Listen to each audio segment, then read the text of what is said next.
Hello and welcome to the first Rankin Review of 2021. And first and foremost, congratulations to everyone out there for surviving 2020. What a crazy, just batshit year it was. And I'm still dealing with a lot of the repercussions, as much as I'm trying to, be positive and face forward. I confess we gotta do a clip show to start the year off. I've been having some very serious technical difficulties. The feed, since the update on my site, has sort of unplugged me from a lot of podcast feeds. I've come to realize, so since the new season started, a lot of my listeners have not been catching the show. You can always get the show at rankinreview.ca, and I'm working on getting my feed fixed and everything like that back up and running, and hopefully that'll happen soon. So thank you to everybody who's still out there, and yeah, it's frustrating. And on top of that, I've had a lot of technical issues with my own computer and with my own sort of tech, and just in the age of COVID, it's been harder to get people to do shows. Everybody's sort of distracted by it. I think everybody's in this sort of weird headspace, so I don't want to be making a big bitch about it, and I promise you that there's new episodes of Rankin Review coming on, but changes are in the future. I think you're going to see some more solo shows for Rankin Review in order for me to just keep the output the way I'd like it to be. And I don't like to do clip shows, but if there's a free podcast, and I just can't reroute my life to make everything work all the time. So if I'm going to give you a clip show, I'm going to give you a really good clip show. One of the things when I started out doing this podcast, I just wanted to be fair to the movies. I didn't want the podcast to be about hate. I find that kind of boring. So what you're going to hear here, at least with the 6 of these coming reviews, is where I failed at that. There's going to be 6 movies which I just absolutely failed to hide my contempt that I had for. I mean, there are certain films that I won't even bother to review for my show that I just know that I can't really be constructive about, but every now and then I get broadsided by something. So you're going to hear a little bit of hate. But to help that sort of sour, we're going to balance it with a little bit of sweet. There's also going to be 6 reviews here presented of films that I just love, that I endorse, that I think everybody should give them a shot if they love movies. If you've been listening to Rankin Review and you kind of vibe with my opinion, I back these 6 movies with all of my heart. So it's just going to be an interesting sort of ping pong of opinions that you're going to be hearing in this Songs of Love and Hate. You're also going to hear familiar voices. Scott Lehman has 3 reviews coming up. Jason DeBray shows up for 2 reviews. Would you believe Lee Beckman shows up in this episode? Anita Massey, Eric Juergens, K2, Karen Giesi's going to be on the show. Brendan Cook, Brock Knudsen, Damian Bartlett. There's just a lot of voices to be heard. And as always, you'll hear me, your host and random Canadian Larry Parsons. As always, you're going to be hearing spoilers for the movies being reviewed and ranted over. And as always, you can send me your feedback to rankinreview@gmail.com. That's RANKNREVIEW@gmail.com. My name is Larry Parsons. I'm your host and random Canadian, and I really do appreciate your ears. And there's more Rankin Review in our future. 2021, you guys. Thanks for listening.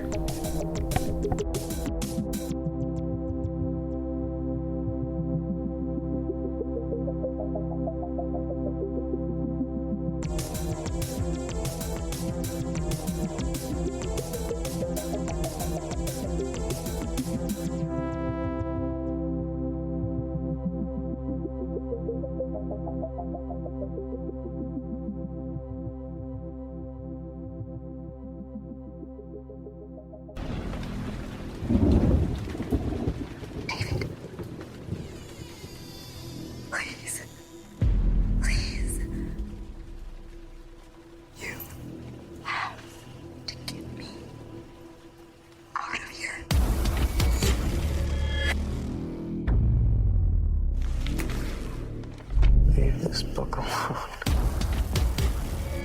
No. You don't understand.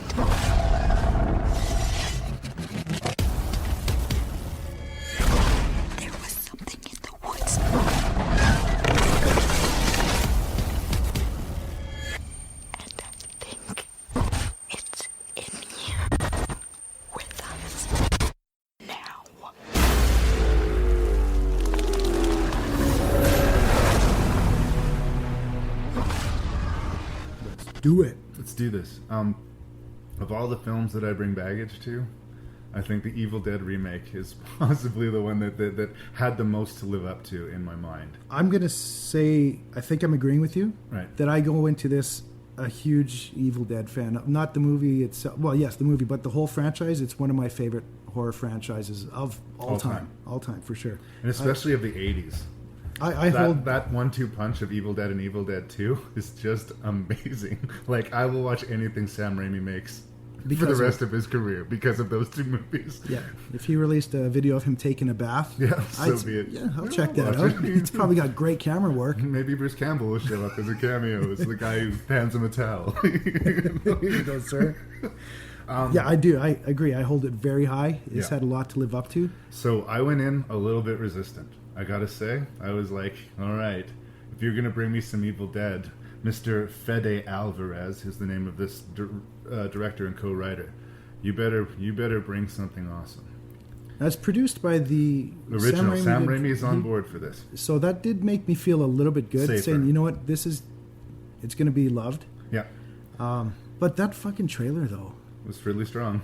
When I first saw that trailer, the red band trailer for Evil Dead, seeing the tongue split, that trailer was better. Amazing. That trailer was better than the 5 movies that we already talked about. I mean, well, the brilliant choice that they made in this remake was to not try to recreate Ash.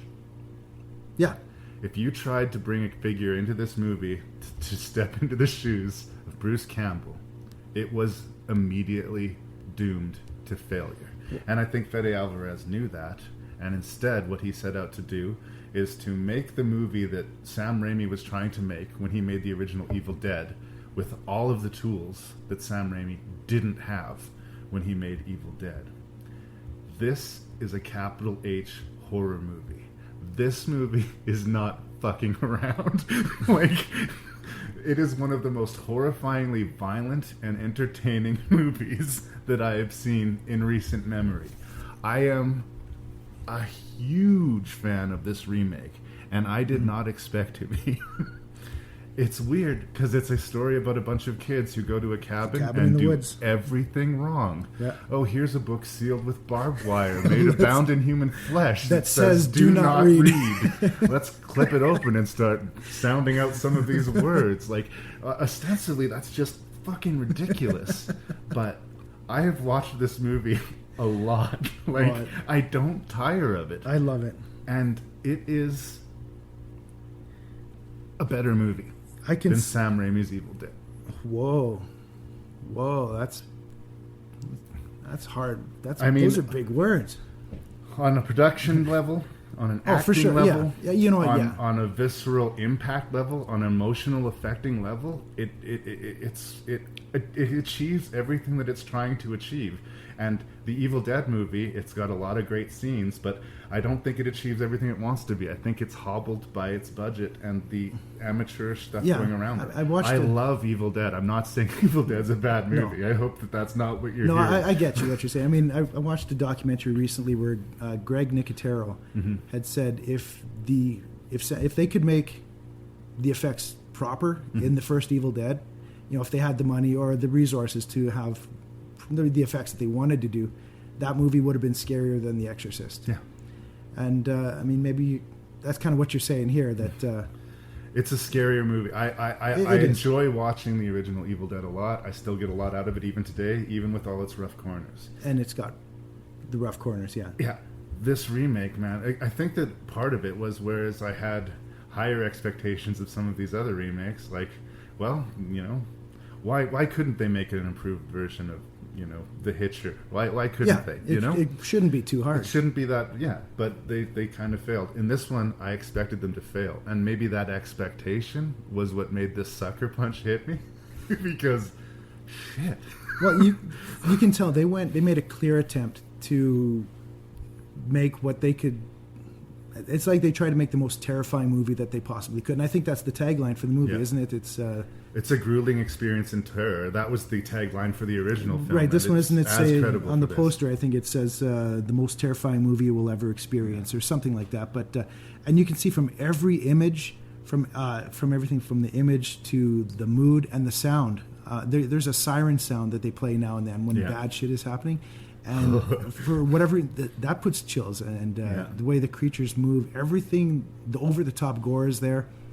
Well, let's start. So here we are, 5 minutes into the review, and I think we should start talking about it. The opening sequence. Yeah. Terrified woman, filthy, bloody, staggering through foggy, horrifying trees, gets totally smashed in the face with the butt of a rifle by these two hayseed fellows. Cut to same woman tied to a pole in some obscure basement, and some horrible ritual taking place, which involves engulfing this poor woman in flames and then blowing her head off. And it's her father who gets to pull the trigger. And then we have credits. When she speaks in that demonic voice. Yeah. Yeah, that gets you. Yeah, and the acting's really good there when she's pleading and begging her, please don't do this to me, you believe her. And when she turns demonic, you believe her, right? And so, these kids come to this obscure cabin in the woods to help their friend Maya kick a nasty drug habit. She's been to this roadie a few times before. A lot of them are a little bit tired of her. And it was a really good excuse for them to stay in the cabin longer than they would have otherwise. Right. Because they don't believe Maya. They don't trust Maya. They think Maya's going to think of any ridiculous excuse. Sure, the tree raped you. Exactly. Okay, Maya. She's going to think of any ridiculous excuse to get out of this cabin because she wants to go get her fix. But she wants to get out of the cabin because she fucking knows that something terrible is going to happen. Yeah. She brings that performance when she's whispering to her brother in that scene. You hang on every slowly spoken whispered word, and it's. And how frustrating it must be for her because she's probably deserved this lack of trust. She's probably earned it, right? Yeah. But she is actively trying to save her friend's life, and they are having none of it. It's brutal. And you kind of see her brother, I think, is the character that you're watching thinking, I think he's going to be the Ash. Yeah, he's even got the denim shirt, I believe. So he kind of looks like he takes a little bit of physical abuse, kind of like Ash. Yeah. Ash is very meek in the first film. A lot of people forget that. Yeah, he's not a badass at all. He's not the one-liner Ash that we see in Evil Dead 2. This has nothing to do with Evil Dead 2. This is the straight-ahead... No laughs. Let's make the scariest movie we can possibly make. I don't think there's any deliberate laughs anywhere in this movie. I think they really And I don't know if I look at it as much as a remake. I look at it as another story that fits in the whole Evil Dead universe. Yeah. It's a worthy member of the whole family, I think. Just an alternate Evil Dead story, I think, and it works for sure. I'm sort of shocked. Why not an Evil Dead 2? It's if you can remake Evil Dead so successfully, why not move on? But where do they go from here? And can they turn on the camp for number 2 now, or do they, once they've established this world, do they tread forward? Yeah, I don't know if you do a remake of I'm not sure about sequels to remakes. Yeah, it's tricky. Yeah, I mean, Halloween tried. Hills Have Eyes. They don't usually work as well as the first shot, but just a few of the things that you'll be treated to if you watch this movie, and please do.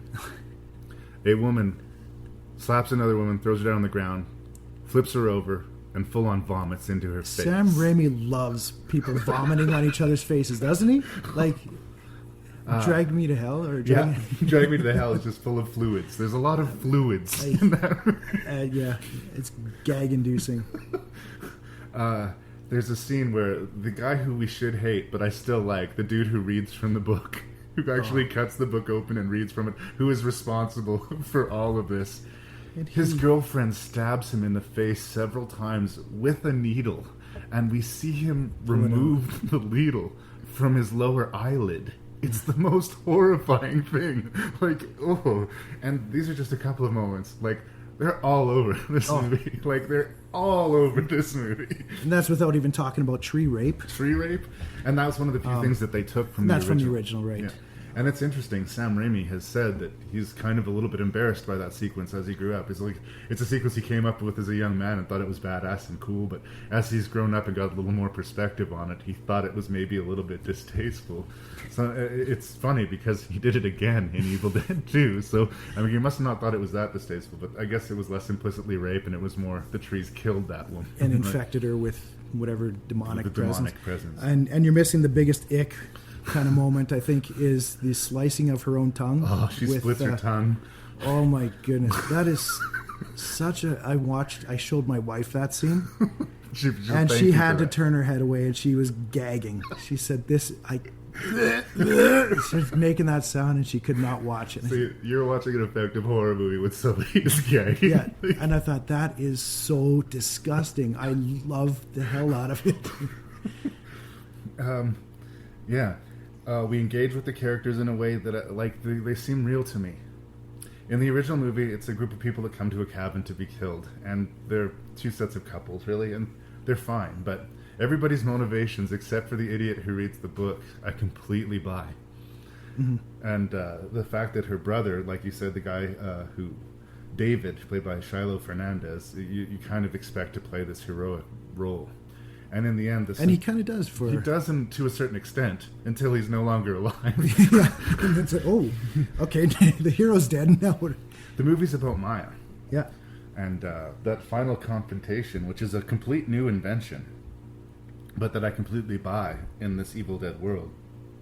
Once the spirits have claimed X number of souls, the abomination shall rise, and a blood rain falls. Yeah, I can't imagine they had a sprinkler system filled with red Kool-Aid or something like this.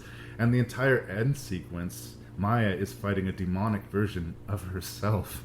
And she is completely alone. And it is terrifying. It is and I believe that's the scene that put them over the top. This is the officially the bloodiest movie of all time. Yep. And I think once it's raining blood, that puts you over the edge. And all stops pulled out in this movie. They were not fucking around. Like I said at the start of this movie, they wanted to make a capital H horror movie, and they succeeded in a way that I could not have anticipated. I have to say, as much as the same way I said with Sam Raimi and the Evil Dead movies, this Fede Alvarez guy, anything he does, I want to see what he does next. Anything he does, be it a romantic comedy or I don't know. And How the West Was Fun 3. I don't give a shit. I will show up and watch it. So, I'm not sure what his next project is, but I'll be on board. And one of the things they did was, with this remake, there was a lot of little Easter eggs, little nods, I guess, for fans of the franchise. You had Ash's car, if you noticed, was in the back. It was an abandoned old car. When they first drive up to the cabin, you hear, if you listen quietly, you can hear a faint knock. Join us, but it's very faint. You can barely. But fans of Evil Dead, they hear it. Yeah. Ash cuts off his hand very obviously in the Evil Dead film. In this one, we have someone chop off their whole arm with the carving knife, which is a beautiful, grisly scene. Yeah. So many nail guns in the face. She's that girl that's like cutting her smile into her mouth with the broken. Blade. Yeah. So. This is not for the squeamish, this film, no. They don't make movies like this, though. There's always, I don't know if it's the influence still of Scream, but there always seems to be a wink, or let's stop and give them a break, or let's, hey, where's our comic relief? Yeah, let's get up to the point of where the needle stabs him in the eye and then cut away. But this is not what this movie is about. They are not going to spare us anything. And it's glorious. One question I have on it is, I believe when they read the book, it says when 5 souls are claimed, the skies will rain blood, and the abomination shall rise. And I've always had issue with wondering, and not always, I guess, but you wonder, were there 5 souls that were taken, and who counts as a soul? Maybe it's 5 in one night. Yeah, I started wondering, because it sometimes adds up, and it depends who you listen to if it matters. But then at the end, does it really matter? This is just something that he read in this book, and it's been rewritten. There's scribbles on top of scribbles, and so I guess it doesn't matter how many souls have been taken. This shit is happening right now, and you have to deal with it. And when they first made that switch to Maya being the hero, at first I wasn't sure what I thought of this, thinking well, wait, she was just the demon in the cellar, Right. trying to kill everybody, and now She's we're back. rooting for her. But after revisit, it was a chance they took, changing things up, and I like what they did. They were not going to be able to recreate Ash, so they didn't try. Yeah. And bravo. I think the two takeaways I have from this is that it justifies the existence of remakes, because I could not have anticipated that the Evil Dead remake would be like that. I would be this happy about it. Like, I was completely broadsided by how good it was. I honestly, Yeah, I think I sat down in the theater and I folded my arms and I looked at the screen like, "Bring it, Evil Dead," and they did. Yeah, I think this was out one day before I seen it. This was one I had to see. Like I said, that trailer, it sold me, and I think Yeah. I expected it To be based good. on that trailer. This looks incredible. This looks like a horror movie with the capital H horror movie, like you said. And yeah, they brought it. Yeah. I think we're The taking other- a hand a bit here, but The other lesson: if you find a book that is wrapped with barbed wire that says "Do not read this book," do not read it. don't fucking read it, you moron.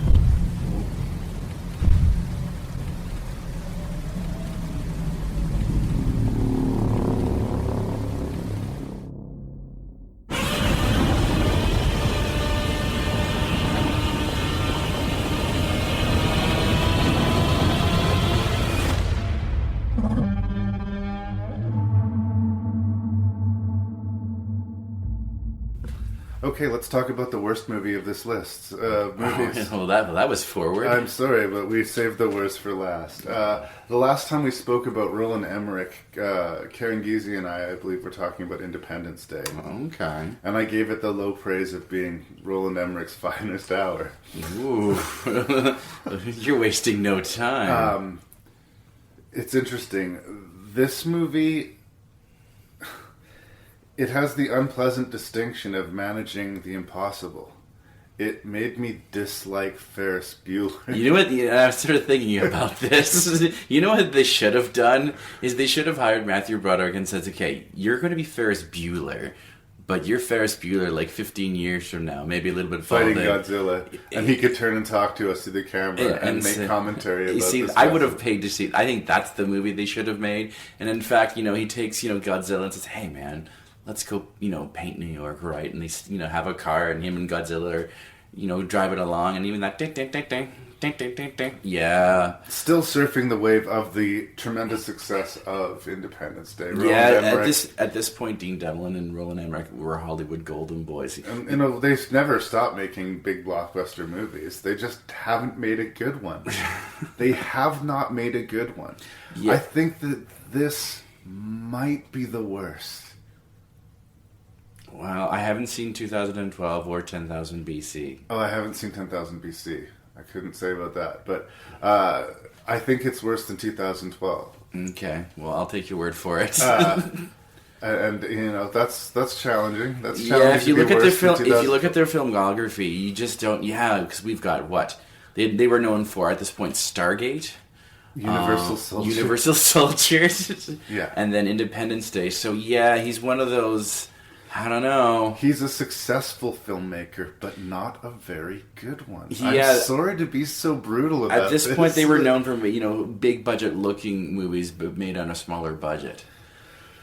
So here we have this Godzilla property, and the marketing campaign around this movie was quite brilliant, and there were some clever trailers for it, and the anticipation for it was quite great. I remember, I believe you and I went to see it. It might have even been opening night. I think it was.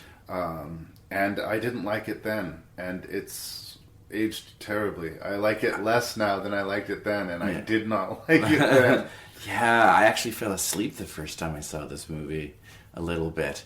To pile on the hate and the pain towards the director, though, Oh, okay. I think that this movie reaches a special level of hubris that we did not see again until M. Night Shyamalan did You know Lady what? in the I'm Water. glad you're talking about this because I want to pull what it's called a Shakespearean aside.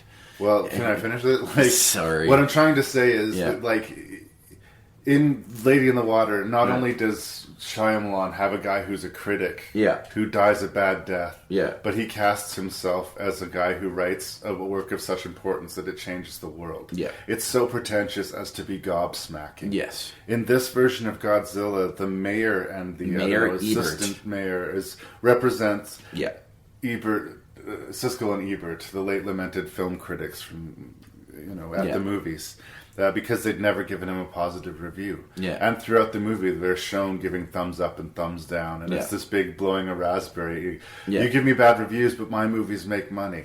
You're right that your movies make money. But they're also right that your movies are terrible. And the fact that you're making fun of these guys in the midst of your worst movie is so, it just makes me want to tear a handful of hairs out of my head. It's very lowbrow. All right, here we go. Filmmakers, future filmmakers, if you're listening to this podcast, and I'd like to at least think there's at least one or two, if you're going to make a movie, don't ever do this and write one of your characters as a film critic that's like a buffoon or an idiot or dies a horrible death. Because you know what that does? It makes you look insecure and childish. You're not being clever.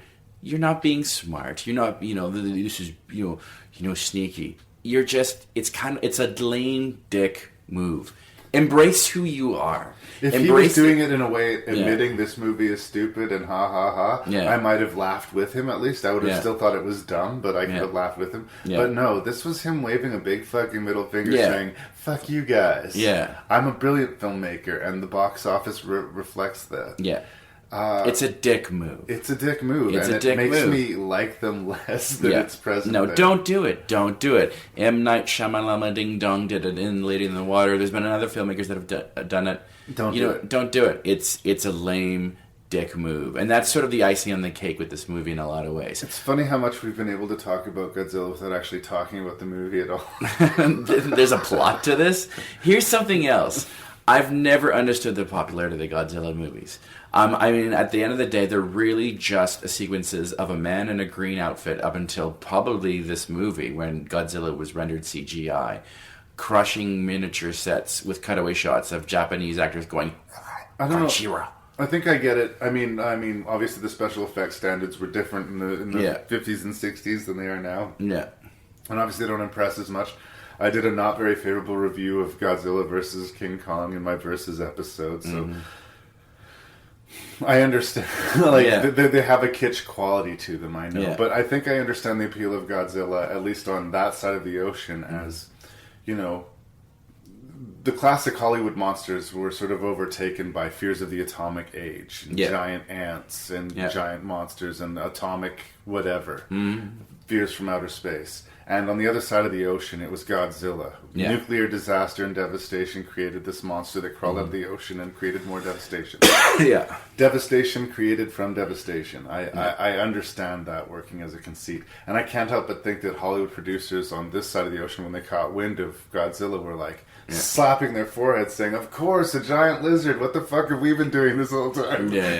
So, do I get the base appeal of a giant lizard laying waste to a major city? Yeah, I think I do. And I don't think it would be necessarily as challenging, even as like a King Kong thing, to do a very basic C+ special effects spectacle. Giant lizard versus New York.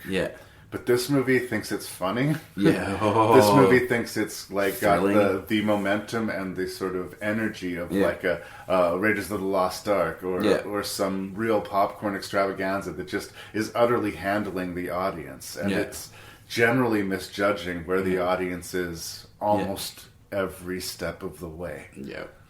Characters we're supposed to like, we don't. Characters we're supposed to not like, we do. The whole movie is dyslexic, and I say that as a dyslexic person, so no offense. And I think special mention has to go to one poor actor, and it's sort of not her fault because it is also a poorly written character. But poor Maria Pitello in this movie, I'd never seen her before, and I don't think I've ever seen her ever again in anything. It must have been exciting to think that you had a major role in this big project, and wow, it's just how the character's written, how she speaks. She doesn't really do anything to sort of forward the, what little story there is. And do you think that perhaps the broken relationship between her and Matthew Broderick will be mended through this adventure? Maybe. Maybe, Lee. Just fucking maybe. Oh yeah, no, she's just wow, and she takes up so much screen time. That was just a poor choice. Characters and actors are like Hank Azaria. I like you. You're a good actor, and you have quite a bit of charisma in the movie. Yeah. What are you doing in the movie? Yeah, What is your purpose of your character?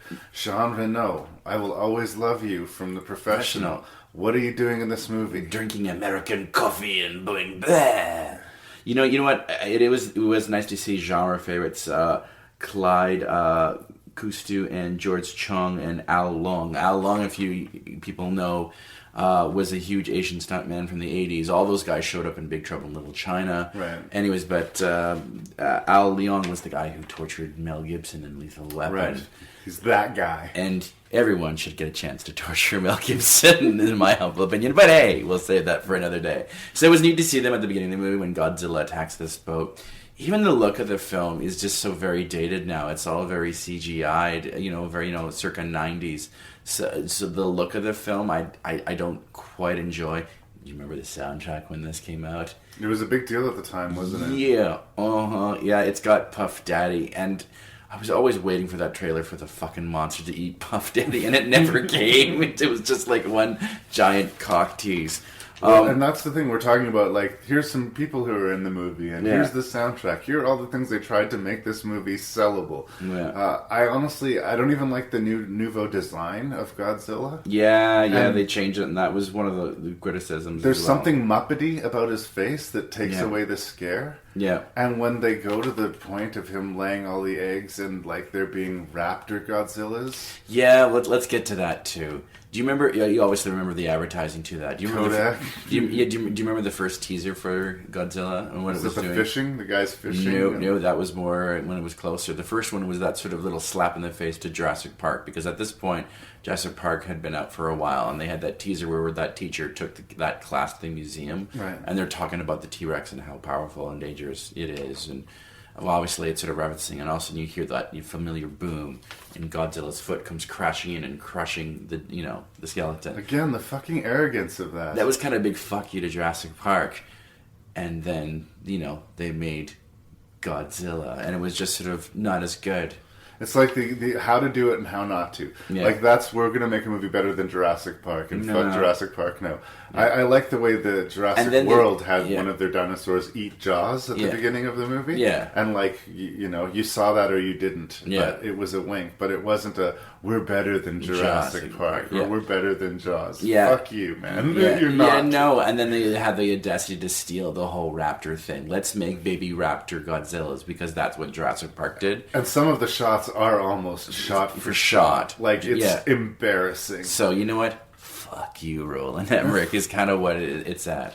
A lot of the times, like I've said, if you go to rankandreview.ca, the mantra for the page is like, I don't want to be about hate. I don't think it's necessarily interesting to listen to people yell at a movie for 15, 20 minutes. But I cannot think of anything fucking positive to say about this movie. I don't think the special effects are that great. There's actors I like who are not good in the movie. And I think Matthew Broderick actively sucks in the movie. I and, know. He's not a bad actor, and he's an unbelievably likable presence in movies. I fucking hated him in this movie, and that's never happened with me and Matthew Broderick. There's so many wrong since. Choices with this movie, and it's amazing. It's almost a study on how not to make a movie.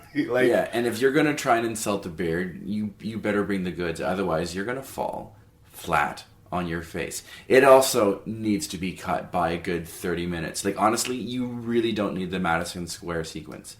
There's one or two false endings with this movie, and then because just right when they've blown up Madison Square Gardens, even though it was pretty much destroyed to begin with, and all of a sudden Godzilla pops up again. At that point, you're like, oh, you're exhausted at that point. It's Uwe Boll level bad. Yeah. And I will give more credit to Uwe Boll. You know why? Why? Because with this budget, he could make 20 films. Yeah. They'll all be shitty. But he could make 20 films for the same budget of this one disaster piece. Yeah. it's not so bad it's good. It's not even fun as a sound-off movie. Yeah. It's not funny. It's not thrilling. It's too long. It's long. Yeah. I failed my own experiment about trying to find something nice to say. Movies are hard to make. Special effects movies are hard to Yeah, make. Michael Lerner, so sorry, man. But like even like Harry Shearer and Kevin Dunn, I don't care. And that's sad. I mean, it was a Godzilla movie, and chances were that it wasn't going to be amazing. But Yeah. I'm actually shocked at just how awful it is. Yeah. I think that The Greatest Favor it did to the nouveau Godzilla, which I don't think is any great shakes of its own self, is that it set the bar shockingly low for Godzilla. I agree. I think that Godzilla versus King Kong, as kindergarten and ridiculous and dumb as it was, is twice the movie that this Godzilla is. So tell me how you really feel, Larry. I I wish I could say, but this performance makes it worthwhile, or the special effects are worthy of attention, or, I think that the trailer for the movie with the old guy fishing is like the most complimentary thing I could say. It was an amusing trailer. It made it look like that could be a fun movie. Yeah. But watch the trailer. Avoid the movie at all costs. Yeah. Yeah. Hadde du tyckt om mig ändå?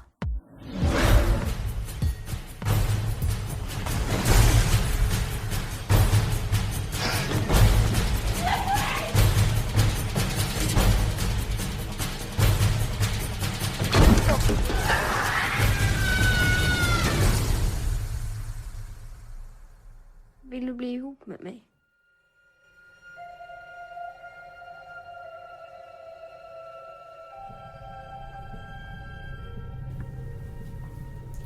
Okay, this is a Swedish film called Let the Right One In. It's based off of a novel, and it concerns a little boy who is tormented and bullied by the kids in his neighborhood and at school, and who lives a very solitary, fairly somber life. In fact, you kind of get the feeling like he's on a pretty spooky precipice, because he could be turning really sour. He could be Breaking Bad here.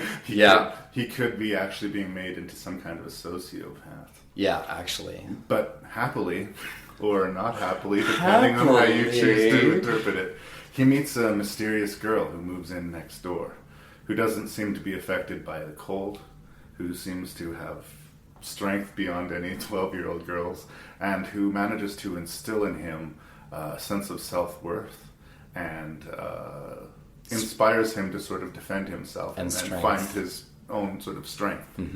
This is good for him, but catastrophic for everyone around him. Yeah. Such are the events told in Let the Right One In. What'd you think? I had seen this one before, and I really did enjoy this film.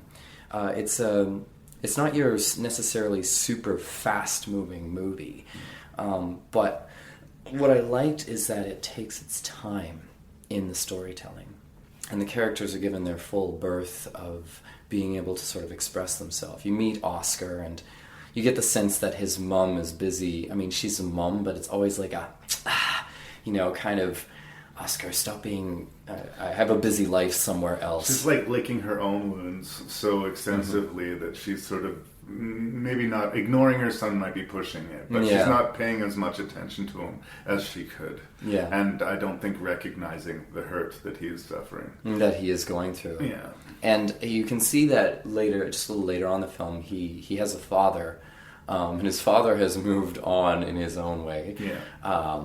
And he loves his father. Like, it's beautifully expressed. Like, I just like one of the moments when you see him with his dad and just like hanging out, and then you're finding out that he's moving on in his own way, and that Oscar doesn't really have a place in his life so much anymore. And so Oscar needs to be needed by someone. Yeah, he really does. And right from the get-go, you know that something's up. Like he's been bullied for like quite some time. I think that it's interesting that they portray the bullying at school in such a frank and frankly real way. Speaking as somebody who was bullied when I was a kid, I do feel like it's sugar-coated. I do feel like they push the kid down, they say something funny, and they leave. But in reality, it gets really ugly. It gets nasty, and they throw his clothes in the urinal and piss on him, and then make him walk home in it.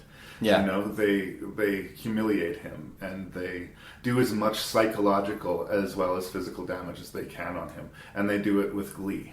Yeah. And it's disturbing. Yeah. Because I recognize it as truthful. Yeah. I have seen that side to children, and it's very rare that a movie captures that. It's as horrifying as when we get into the supernatural stuff, some of the bullies in it. Yeah.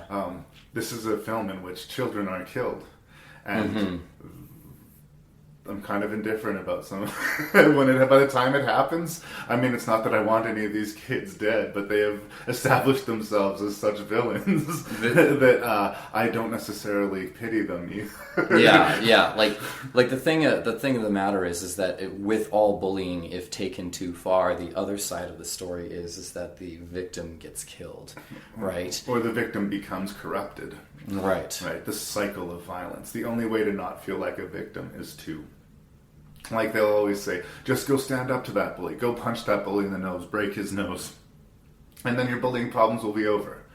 No, because the nature of bullies is that they're cowards. So it's going to be 6 of them against you by yourself. That scenario is not going to play out. Yeah. And even, like, I mean, there was a point, if you don't mind if I sort of jumping around at points in the film, he does actually stand up to the bullies, and it's horrifying. And it's really bad because it just escalates, and just then that sort of cowardice nature. It's like, oh yeah, you hit me, I'm gonna go get my scary big brother who is got less compassion than I do. And you see where that bully came from in that respect. The biggest bully that Oscar suffers, he himself has a bully in his older brother that he lives in terror of. Yeah. And in a way, he gets his power from torturing Oscar because his own power has been stolen by his brother. Yeah. Like I said, all of this is very realistically handled, and the Oscar is stabbing a tree viciously with a knife right at the beginning. Right at the beginning of the movie, pretending it's his bully, trying to vent. Yeah. And this girl sees him and recognizes something in him. Yeah. I think one of the most fascinating things about this movie is considering the motivations of this young vampire. Mm-hmm.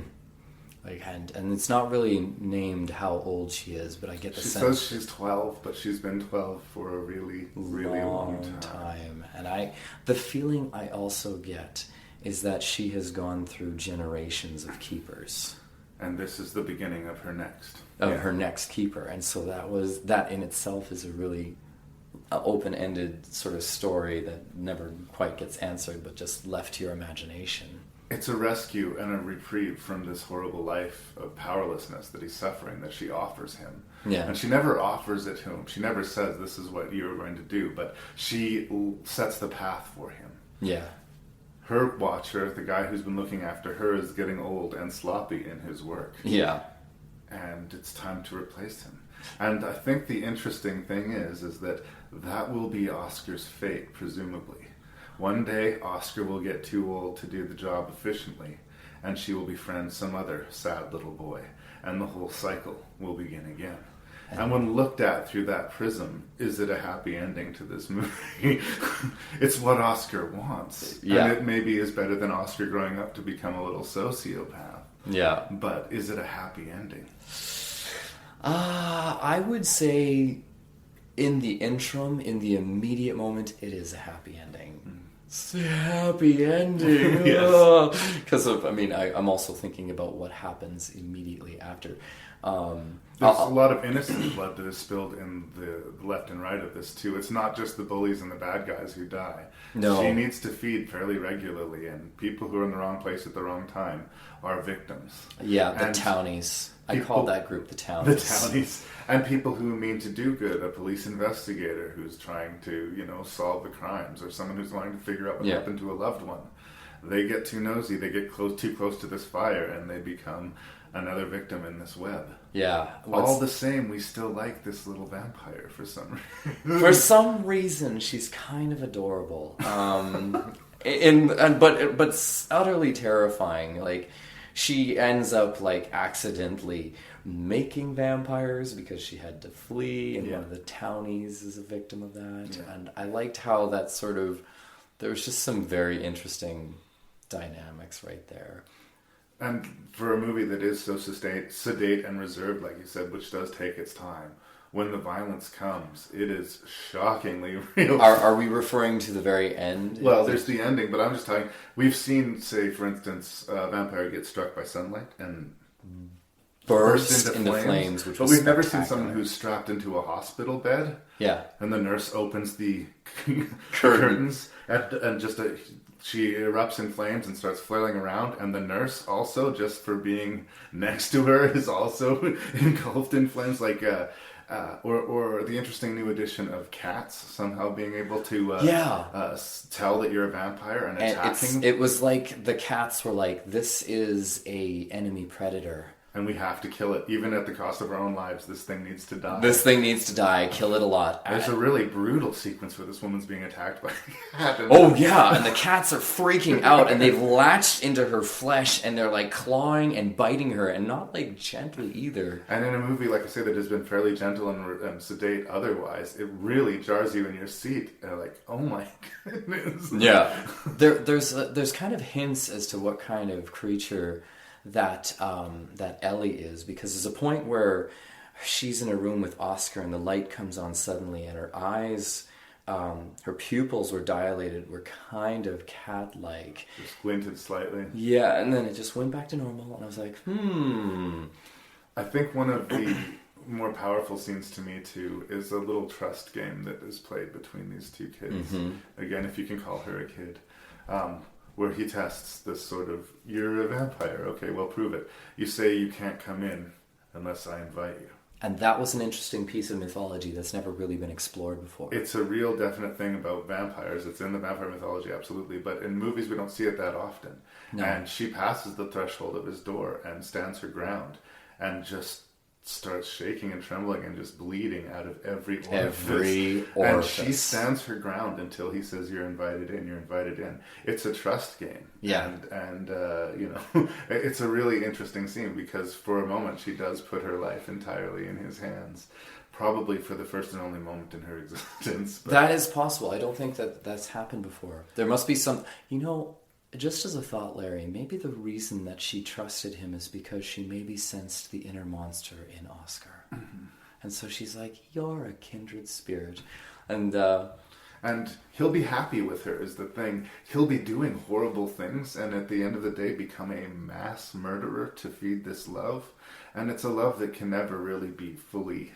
That darkness will never be filled. Yeah, well, and the fact that she will always be 12. And he'll be 12 until his next birthday. Yeah, you know? And that's going to become a thing. You know, like, but he'll always love her and think of her in the same way, much like her previous keeper, even to the point of scalding his flesh with acid to slow the police investigation to get her time to get out of there. Yeah. And when she comes to see him in the hospital, willingly offering his throat to her. Yeah. Like, it's a powerful bond that she has with him, but does that bond go both ways? Like, the way she drops him out of that window seems not necessarily loving, does it? Like, no, it doesn't. It seems like she discarded him and she's on to the next. Yeah, so there's something... There's a fine edge to this movie. It's a little disturbing. Is it alright if I talk about the point where it hits gear 7 and just goes crazy? Okay, just talking about that fine line. Oscar is right at the end and the bullies have shown up. And spoiler alert! Yeah. Spoilers! I'm going to be talking about this particular end scene, and it is one of the best and scariest scenes I've seen done. Because what happens is when the big older brother bully comes up and he's basically saying, I'm going to hold you underwater. And if you don't do it, I'm going to gut you. Yeah. And if you do it, I'll only cut you a little bit. And it's something unreasonable, like 5 minutes or something? Yeah, I think it was like 3 minutes, but 3 minutes. Nobody can really, like, Oscar was he's not a physically in shape kid. Yeah. So he was going to drown Oscar. He's basically going to drown Oscar, and if Oscar tried to surface, he would cut him with his switchblade. And it had been established earlier that Ellie watches Oscar while he does his swimming. And so you see the beautiful scene, not beautiful scene, sorry. You stay with Oscar's perspective, which is what's interesting about it. And he's underwater, and you see him in the pool, and you see the fist of the bully brother holding him under, and you have the sound of how you would hear things underwater. All muffled, yeah. All muffled. And then you hear... Glass breaks. Screaming. And then a scream. Yeah. But it's muffled. It's all through the water. And then all of a sudden an arm, boosh, go through. And then the feet dropping in the water. And kicking as they're being dragged across the surface of the water. On the surface of the water. And just more screaming. And then boosh, the head going in the water. Yeah. And then the crunch. And then suddenly the bully's arm drifts by. Yeah. And Oscar surfaces and everything is silent and all of his bullies are dead. Dead and dismembered. But the scary and monstrous thing, like referring back to, having, after she had dispatched her keeper, is she's looking at Oscar with the same sweet but completely blood-spattered face of like, you're mine now. Yeah, you're okay, you're safe, no worries. No worries. I just brutally killed these people, that's what happened. That's it. This is how we do things. Yeah. And but at that point she was protecting him and saying that she would always protect him. Yeah. And all he had to do was return the favor. Yeah. And he didn't have anyone protecting him, so he kind of had to say yes. But it was sort of, there was a point, like, also back in the film when Oscar had pretty much given, where she had said, I can't give you, he's like, do I have a chance with you? I'm like, I cannot reciprocate. And he's like, okay, I'm okay with that. And he's like, okay, you have a chance with me, basically, because you are willing to be 100%, like, not putting any sort of expectation on me. Yeah, and because of that, then you have the shot, but... Wow. I think this movie's pretty strong. I think it's pretty powerful. They remade it recently to a film called Let Me In. I never saw the American Chloe version. Grace Moretz. It's directed by Matt Reeves, the same guy who did Cloverfield. Okay. I think it's decent, but I don't think there was much to be fixed in this movie. Mm-hmm. I think that, like, if you really have that much of a problem while reading subtitles, I guess watch the remake. It does the story justice. But I think this is the better of the two films. And I think in its own way, it's kind of a masterpiece. It is amazing. One thing I would recommend, don't watch the subtitles. Don't watch the voice dubbing. Agreed. Because something about Plato and the shadow of the shadow of the shadow. It just completely diminishes the interpretation of the film and the characters. Yeah, we talked about that in subtitled scares. I'm a big believer in subtitles. Oh, heck yes. Absolutely. Watch the subtitles. Listen to the authentic voice of the actors. It's amazing. Yeah, and definitely do so for watching this right now. A web of mystery. Jonesy? Yeah, babe? You be careful. Careful of what?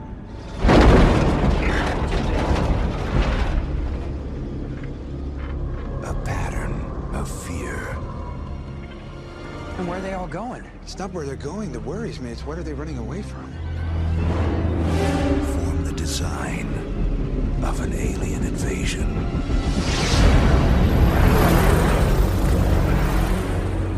I've quarantined the entire area. Nothing leaves alive. I'll tell you what you should be worried about. A hitchhiker. That's been our greatest fear. Somebody who could pass for one of us. You're not Jonesy. These are Americans. The idea of slaughtering Americans just turns my stomach. This is a weird one for me. I can think of only one other movie that has this many people in it that I like that is as terrible as Dreamcatcher. Okay? First of all, let me throw some names at you. Okay? Lawrence Kasdan. Right? Directed The Big Chill. So excited when I saw his name. Right? He wrote Raiders of the Lost fucking Ark. He's not guaranteed quality, but Lawrence Kasdan to me pretty safe fucking bet, right? Screenplay, William Goldman. Yes. William Goldman adapted Misery. Mm-hmm. William Goldman adapted Stand By Me. Yes. These are two of the finest adaptations of Stephen King's writing, Yes. period. William Goldman wrote The Princess Fucking Bride. Yes. Now let me move on to the cast. Has anybody heard of Morgan Freeman? Who's Morgan that? Freeman? Yeah, he's a pretty popular actor these days. At the time this was made, the no-name in the cast was Damian Lewis. He's huge now, thanks to... Or Thomas Jane. Those two, yeah. Yeah, I but guess Damian Thomas- Lewis was a known... Yeah. He was basically a no-name actor Yeah. at the time. I think a few people knew Thomas Jane, but like Damian Lewis was just a blind buy. I think Band of Brothers had come out just before that, so Yeah. there's some buzz about him. But yeah, and it's funny, he uses a British accent when he's playing the evil alien. But we'll get into the unbelievably stupid plot in a few minutes here. I'm just going to go on to this list of You can names. describe this plot, can you? Yeah, well, I will try. Thomas Jane, Damian Lewis, Timothy Oliphant, Tom Sizemore, Donnie Wahlberg, Jason Lee. Yes. It's ridiculously stacked with actors that I like. I remember reading the novel of Dreamcatcher, and I remember even thinking as I read it, this is not Stephen King's best work. No. But I bet you it'll make an interesting movie.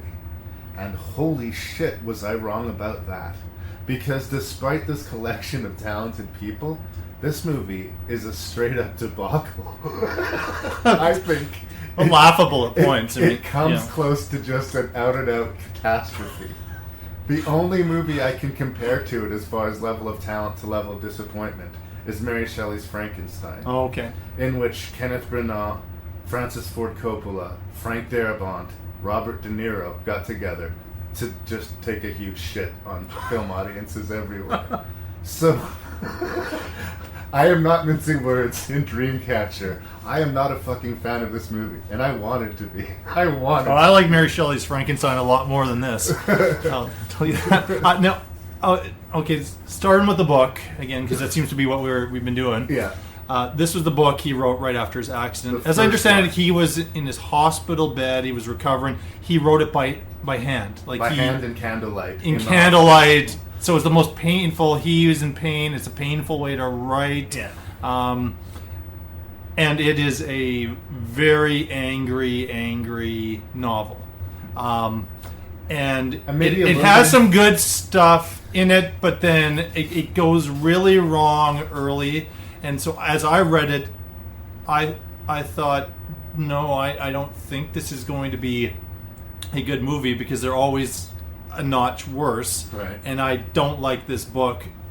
And so if they make it, it's going to be worse. But then I started seeing the coming attractions and the teasers, and then I saw the names as you have just described. like Lawrence Kasdan. Okay, maybe Lawrence Kasdan can make something of this. Yeah. And William Goldman can make something of this. And I was confused why Morgan Freeman was in it, and I was trying to figure out which role he had. And then when I saw it, then I was like, oh, okay. That sort of makes sense. I mean, the entire time I'm thinking of Robert Duvall in Apocalypse Now when I was reading the book. And yeah, the movie is similar to the book. Everything seems fine until we get to the cabin. And we get into the cabin about 20 minutes or so into the movie. Yeah. So I like these scenes where they're introducing all these characters and their lives, which is, again, in a lot of Stephen King material, and the childhood business. Yeah. This one was one where I thought everything was thrown in, and then some stuff were added. Yeah. I don't know if you want to describe all of the elements of this thing or not, but we have telepathic children. We have a special needs boy who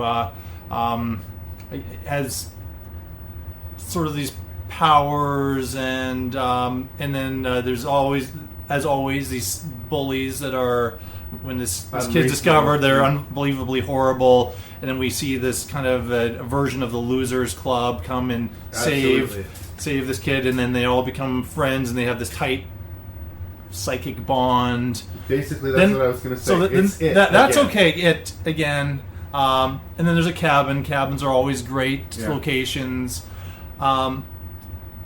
But then there's all of this gross out humor that starts to happen, and then this creature comes kind of from a bowel movement. The shit weasel, I believe. Yes, yes. And then that leads to aliens and leads to once again government agencies that seem like they're and somehow some of these characters can be inhabited by the alien and then still be alive and be in their brains trying to hide You're having pieces trouble. of. I can feel you floundering. It's yes. not your fault. It's not your It's fault. just a mess. way too much. It's a mess. Yes, a group of kids have a shared experience in Derry, the same town of it. Yeah. Actually, in the book, as they drive past the standpipe in Derry, they see graffiti that states "Pennywise lives." Yes, I Fun remember fact. that. That's so cool. So yeah, but basically that group bond between these five guys is very much the Losers Club. Yeah. In a much less interesting way. They get to keep their powers throughout their adulthood. Yeah. They're all a little bit psychic. They can communicate to each other. They can predict when something may be good or may be bad is going to happen. And they're all vibing really hard, and they're all thinking about their friend Duddits. Okay, well, here's the thing. The Duddits character is the thing that the most pisses me off about it's terrible. both the book and about the movie. But maybe a little bit more, because I've recently, my son was recently diagnosed as autistic, relatively late in his childhood, later than you would anticipate. So maybe a trigger for me. I will put that out there. But I am so sick of autism being treated as a superpower. Yeah. And that's the way it's treated in the book. And Stephen King has done that in other books too. The Regulators comes to mind. Yes. And in Rose Red and Yeah. a few other places. The autistic as psychic or superhero, he goes to that well way more than I am comfortable with. But the movie makes it so much more offensive. It's terrible. Because Duddits is not just autistic in the movie. He's a fucking alien. I think I might have been able to sit back and tell you, this movie is so insane that you should watch it because this many talented people produced something so insane. But that last twist when we see Marky Mark... Oh, Donnie Donnie Wahlberg. Yeah. When we see Donnie Wahlberg morph into an alien, and Duddits has suddenly been an alien the whole time, that is unbe-fucking forgivable. That is terrible. And Lawrence Kasdan should have known it. And William Goldman should have known it. There's a lot of intelligent people behind Yeah. this. And this movie, of the ones we were reviewing, this is not 1983 where people are just not understanding. Yeah. I mean, it's so offensive, and I think the performance is terribly offensive, too. And, like, the service he plays to the plot, I would have put past it.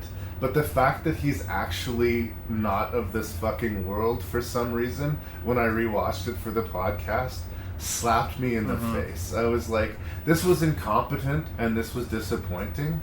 Now it's actually making me mad. Yeah. You know? The only thing I can think, and this is me, maybe I'm being very, very kind to Stephen King and everybody involved, the only thing I'm thinking, and this doesn't make it any less offensive, is that this is the savior for the world, the only power they have to battle these evil aliens. But it's not enough. Like the characterization, the writing, it's so bad. Duddits isn't an alien in the book too. I want to make that clear. Oh yeah, that's right. He isn't in the book, but yeah, he dies from cancer before the end of the book, as I recall. Yeah. But he had does special not- powers yeah. in the book. In the movie, he becomes this kind of. But he it's knows still, about Mr. Gray since he's a little kid. He's warning them that this is going to happen 30 years later when they're 12. Another one of the reasons, and I'll get away from the Duddits thing, because obviously it's a sensitive issue. There's a lot of other stuff to But criticize there's a in lot of this other besides that, but that is a big one. They spent a lot of time and a lot of money making sure they got an A-list cast to play the adults. And I think that they might have dropped the ball on the kids. Because I think we might have cared more if the scenes with the kids were more credible. And they're not. Yeah. In the movie version we saw of the It, which had half the budget and probably access to a lot less people, you know, with the Lawrence Kasdan casting the movie, uniformly the kids were more convincing. If they had taken the money for the special effects and the over-the-top third act, then put that into I also just can't. It's more in the. There's more about the kids in the book too. Quite a bit more. It will make us like them, so that as their adult versions are dying, we feel it. Whereas Timothy Oliphant character died, whatever. You feel sorry for him because he's not very good with women, which was kind of strange. I'm glad Jason Lee's character died because he had the worst dialogue of the whole fucking movie. Now, some of that is Stephen King 100%. Dialogue. They did take that out of the book. I've talked about it in a previous review. Sometimes being loyal to Stephen King hurts you. You can autocorrect for that in your head, and he's just a guy who talks like an idiot in your head. Actually hearing poor Jason Lee trying to say all these terrible lines. He doesn't deliver them well, but mean, I'm not sure how he could have. Do it. I don't know how you do it. This is a big old fuckero.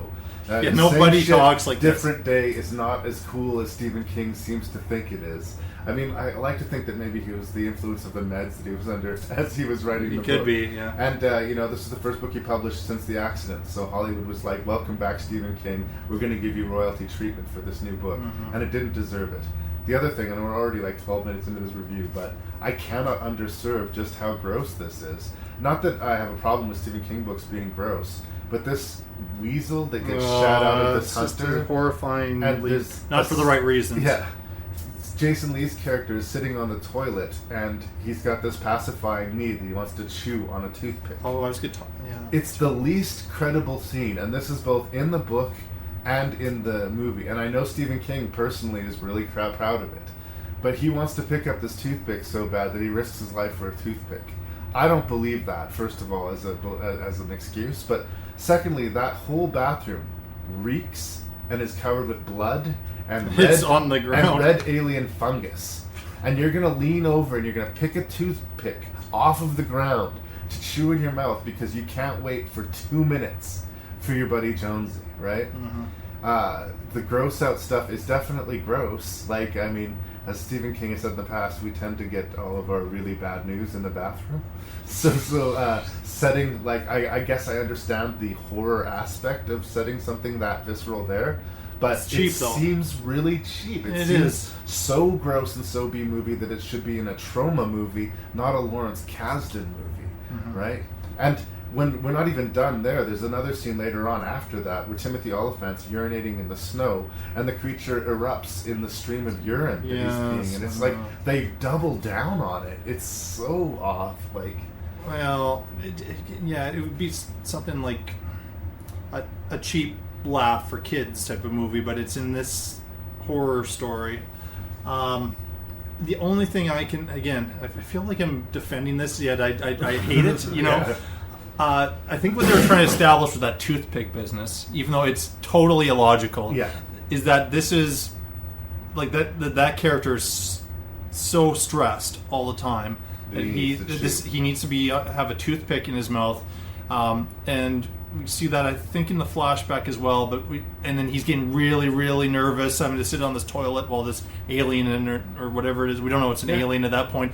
And so he has to have... It's an affectation. He has to have it. Be like a cigarette for some people. It'd be like cracking knuckles for other people. But he so desperately needs it at that moment. But it doesn't make any sense. No. Like, why would you do that? Like, I mean, they don't have the situation under control at all. But that's the closest to that they have the situation under control. Now, and like Jason Lee's terrible in the movie, but I know you're a bit more sympathetic to him than maybe I am. The thing is that most of them are terrible in the movie, dude.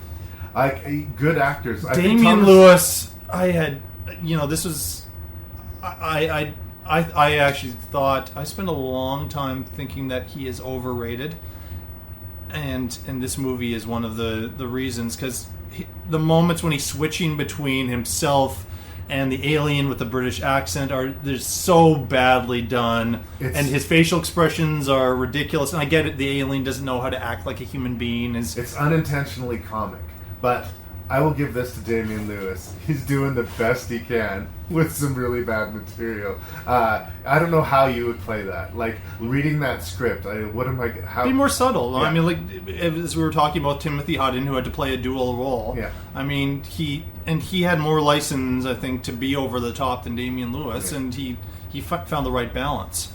Thomas Jane is interesting to me too, because I don't think Thomas Jane sucks as a rule, but I think he kind of sucks in this movie. The first time we see him, he has a blowout with one of his clients, is the psychiatrist, and then he attempts to take his life, and it's interrupted by a phone call. And right away, I just wasn't believing Thomas Jane. I don't think he's suicide. Yeah, he's suicidal there, but it's almost like this. I don't know. I don't know why. There's no trace of that for the rest of the. Yeah. It's also an interesting, I think, hiccup in the screenplay, and I might be wrong about this, but don't watch the movie to find out. Because he puts the gun to his head and is about to commit suicide, but the Damian Lewis character calls him and interrupts. Mm-hmm. He talks to him, makes plan to meet the Damian Lewis character, and then before that can happen, he gets hit by a car. The Damian Lewis character has an accident that's gives him an injury incredibly similar to the injury that Stephen King himself was suffering as he wrote this. The interesting thing is that when we jump ahead like 6 months to the camp, there's a scene where he's walking to the cabin by himself, and he says, "Just yesterday I had a gun to my head, and now I'd give anything to live an extra day." Well, according to the narrative of your movie, that was 6 months ago, or else he tried to kill himself again just yesterday. Either way, how fucking sloppy is that? Unless there's some deleted scene where he continued to be suicidal. I don't know. I continue to be amazed at how everything went wrong in this movie. Like, and again, maybe there was no good movie to be made of Dreamcatcher. No. Maybe it was just the end result of too many meds and Stephen King in a lot of pain. But like, I am astounded at how bad it is. Morgan Freeman is bad in this movie. He is. Morgan Freeman is never bad. I'm sorry, but he can bad. be. He does a lot of bad movies, but he's the best thing about them. Yes, right. But they tried to cast him against type, and I'm going to be this badass military extremist who, always is going to go to the nuclear option first. And I did not believe him for a second. Tom Sizemore looks like he's half asleep for the whole movie. Well, was he coming back from some sort of a recovery or? This was the day and age where every movie Tom Sizemore was in, he got killed in. I think with the exception of The Relic, every movie he was in the 90s, he died. This was a toned down, though. I mean, he was not his... no, again, like... violent, angry self. I mean, everybody was happy for the paycheck, but once they read the script, I think everybody was pretty checked out. Well, I mean, if I'm a young up-and-coming... Because a lot of them became successes on TV shows after this. And if I'm given the opportunity to work with Lawrence Kasdan and... I mean... Stephen King, like all these people involved, this will give me a lot of, it gave them some exposure. And I would have been in Dreamcatcher with a big smile on my face, but I'm still just shocked. Because it led somehow to Homeland for Damian Lewis and hung there for Thomas Jane. And so, Jason Lee was already established. I'm not sure he necessarily needed this in his life. But again... The guy who wrote Raiders of the Lost Ark is adapting the new Stephen King novel, and they want you. It felt like they were assembling these guys from The Big Chill, or something. Like that part felt like Lawrence Kasdan. Yeah. But then the aliens and all of this other stuff. I mean, I'm gonna put the blame here on King. Again, I've been a King fanboy this whole time, but I think that Dreamcatcher just was not going to work. It was stillborn, and. If these guys can't make it work, I can't see anyone else fucking making it work. No, not at all.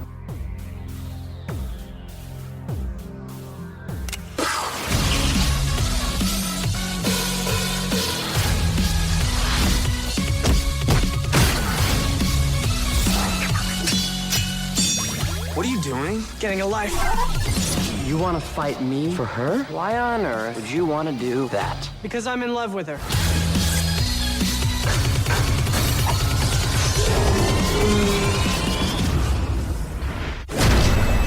Scott Pilgrim versus the world. Maybe next time we don't date the girl with 11 evil ex-boyfriends. 7. Oh, that's not that bad. So Edgar Wright, as a director, as far as I'm concerned, has nothing to prove. I am super happy with Shaun of the Dead. Mm-hmm. I didn't like Hot Fuzz as much as everybody else, but I liked it. Mm-hmm. And I liked World's End, Mm-hmm. And so here we are, Scott Pilgrim versus the World, an interesting product, and sort of him finally getting his hands on a lot of money to make a real spectacle You could tell that he was capable of the spectacle, and he did great things with the minimal budgets in the past. But now he's got some green to play with, and he uses it effectively. Scott Pilgrim versus the World is unarguably, I think, like a pretty visually impressive movie. How you take it in, or how much these references mean to you, how deeply you are into the comic book. I will confess, I've never read one panel of the Scott Pilgrim film. This is my introduction to it, and apparently there are some major differences in nerdverse, we'll say. But it's interesting because the nerds seem to love Scott Pilgrim versus the World. Yeah. But much like Cowboys versus Aliens, financially this was a devastating hit. They poured a lot of money, and I don't know if people were just sick of seeing Michael Cera, or if it was because it was just released on the wrong date against some bad competition, but it floundered brutally in the box office. And I am here to add to the voice of the choir of people to say, that is a shame, because it is an epic entertainment. I love this movie, I have to say. It's obviously the most different genre movie that we have of this list of movies. You'd be hard pressed to call it a horror movie, but it is sort of fantastic. Yeah, for sure. Yeah. It's based on a graphic novel about a kid living in Toronto who was licking his wounds after a bad breakup, and in a maybe not so smart relationship, an innocent relationship with a high school girl. With the memorable name of Knives Chow. Yes, I love Knives. I just think she's a wonderful character. She totally you do is. just fall in love with Knives. Oh, you totally do. Yeah. And then he is also starts romancing this girl that he had a dream about with this bright purple hair. He sees her, and with the connection in the dream, feels he must pursue. But she comes with some pretty serious baggage. She has a lot of baggage. In the form of the 7 evil X's, which he must face. Yes. I'm gonna let you finish, or at least I'm gonna let you start. But I just want to say, the first time I sat down to watch Scott Pilgrim versus the World, having no sort of background in the comic book or anything like that, I didn't really fully understand what it was I was sitting down to watch. And for the first almost 25 minutes, half an hour of the movie, you're looking at a sort of reminiscent of John Hughes, maybe Juno-esque romantic comedy full of a lot of sort of quirky characters doing quirky, funny things, familiar.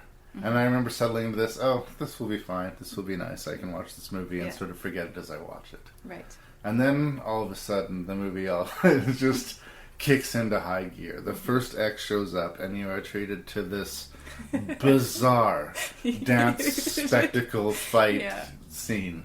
And the movie just pulls out all the plugs, all the time floors, and you realize you're watching something where everything is on the table. Anything can happen at any moment, and will, and hang on, because it's going to be crazy. And it is, and it's epically entertaining, and it's a hard thing to measure, and I don't think at any point do they drop the ball. No. So I think the cat's out of the bag, that I'm a big fan. Yes. But I brought you to here to see what you think. Okay. So, Scott Pilgrim versus the World, much like Cowboys and Aliens, huge bomb. Does it deserve it? Oh, God, no. I loved this movie. I was like a kid in a candy store when I was watching it. You know, my eyes get big, and I'm like sitting on the edge of my sofa. And I love this movie. And I've watched it quite a few times, I have to admit. And it's one of those movies that I don't mind watching over and over and over again. Like, the movie clips along pretty good. So it's one of those things where you can watch over and over again and be like, oh, I didn't notice that. And there's such, there's those little details that I think that they put into the plot line that relates back to the comic books or whatever, that if you are a super fan, you're picking up on all these little things, and I think that really brings it out for you as well. Yeah. You really get the feeling like there was an uncompromised vision. Like, I know that apparently in the original story, he does end up with knives instead of... Okay. Well, Knives, actually, she's way more awesome than Ramona, but that's a fairly significant change that he doesn't end. It is. Well, at least it ends up ambiguous. He and Ramona are in an uncertain place, but they're walking a path together. Exactly. Yeah. Right. And I think that's a more comfortable ending than him dating this high school girl. Who's inexplicably cool and has a heart as big as all outdoors. I know, right? But she's still a high school kid, right? It's true. Yeah. So, yeah. Michael Cera, I have to say, surprises me. Yeah. Because if anything about the lack of hype about the movie that lends some credibility is that I kind of get people get worn out on Michael Cera because traditionally he has sort of played that same type. I'm awkward, I'm embarrassed. Oh, it's unlike the English version of Hugh Grant. Oh, I'm so terribly sorry. Oh, this is so awkward. Oh my, oh. He's not this. In Scott Pilgrim in the World, he's definitely a hero. He plays in a rock band. He's dating two girls at the same time. He's like... And he owns it pretty well. For this lanky, skinny, nerdy-looking kid, all of a sudden you believe that he would have two girlfriends. Yeah. You know? Well, he's kind of a hero that you in some ways you kind of don't like because of those qualities, I think. You want, he's awesome at playing the guitar. He's got all these great qualities, but at the same time, he is flawed, and you kind of think, you're kind of acting like a jerk right now. Yeah, but he's like, it's this weird dude thing. I don't know what it is. The same thing with High Fidelity and John Cusack. Yeah. That character, ostensibly, huge prick, but we like him. I know. Well, I don't know. I don't have any answers for you, but I'm just there. I guess if you fit into that niche, if you're that type of cool guy, you can get away with being an asshole. Yes. This is what we just poked a hole in the fabric of existence here. But if you're cool enough, you can get away with being an asshole. That's right. Apparently. Yeah. I also want to say Winstead. What is it? Mary Elizabeth Winstead. That's why I couldn't remember her name because she's got two of them. She plays Ramona. Oh yes. I really like her here. I definitely get the appeal of her. I might not fully understand, after the third or fourth X shows up. Well, is he still fighting? Yeah. I think it's the dream. The fact that he has that her, connection. He saw her in a dream, so he feels like he's got to be committed to all the way. But his fights get increasingly brutal. And a surprisingly good turn. I got to, again, shout out for the Canadian content. Brandon Routh. Guy's had a sort of a rocky path. I think he's been successful. He's constantly working, but his Superman movie didn't do particularly well, and a couple of the films that he's led have not done well. But I really liked him as the super powerful vegan because vegans are so good that they can't be punched because they're just better than the everyone rest of else. I love that. It's priceless. It's so great. Strangely strong performance. It's like the character is really one-dimensional and smug, but it's played well. Oh, totally. Yeah. And the same will be said, I would say, for Chris Evans or Captain America. This is a movie star who's really in love with himself. Yeah. I love all the X's. They're awesome. Yeah. I would be hard pressed to pick a favorite. And there's 7. Yeah, I know. I mean, Jason Schwartzman's sort of the big bad, and I guess that would be the default if you had to pick one, but they're all great. Yeah. I do have a least favorite X. Okay. And it would be Matthew Patel. Oh, yeah? The first guy. Yeah. Because of how strange he is. He's really strange. Yeah. But it's great because he's counted as an X even though they were in grade 5 and they hung out a couple of times. Exactly.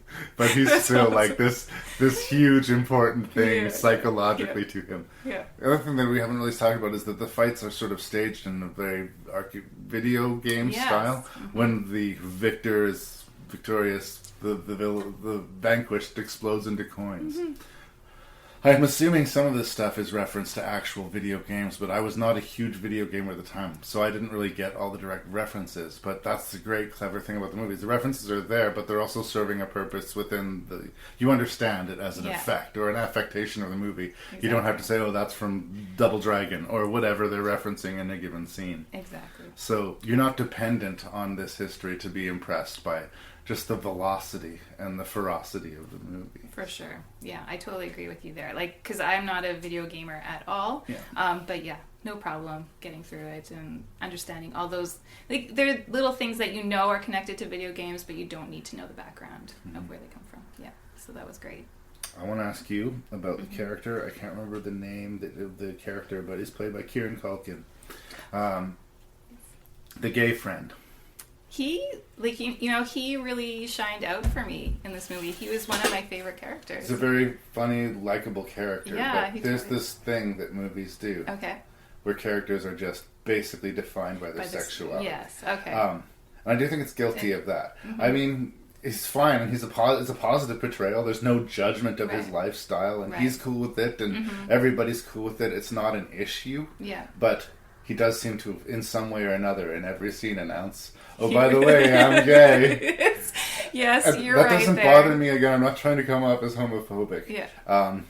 But to add another layer to this, almost always when you see this character portrayed and in this way, it's a straight actor playing a gay actor. Yes. And having worked as an actor, I got to tell you, there is no shortage of gay actors out there in the world, and I always find it so interesting that they, oh no, we'll cast this against type. Like, why cast a gay dude? Then you could lose half of that dialogue, and we would just sort of see it in his mannerisms and who he was.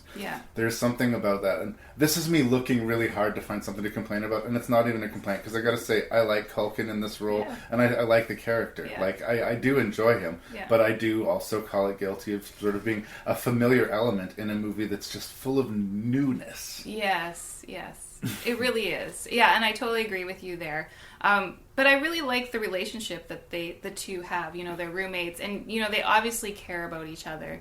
And they're, he's always, giving advice, and I don't know. I just like their relationship in general and how free and open it is.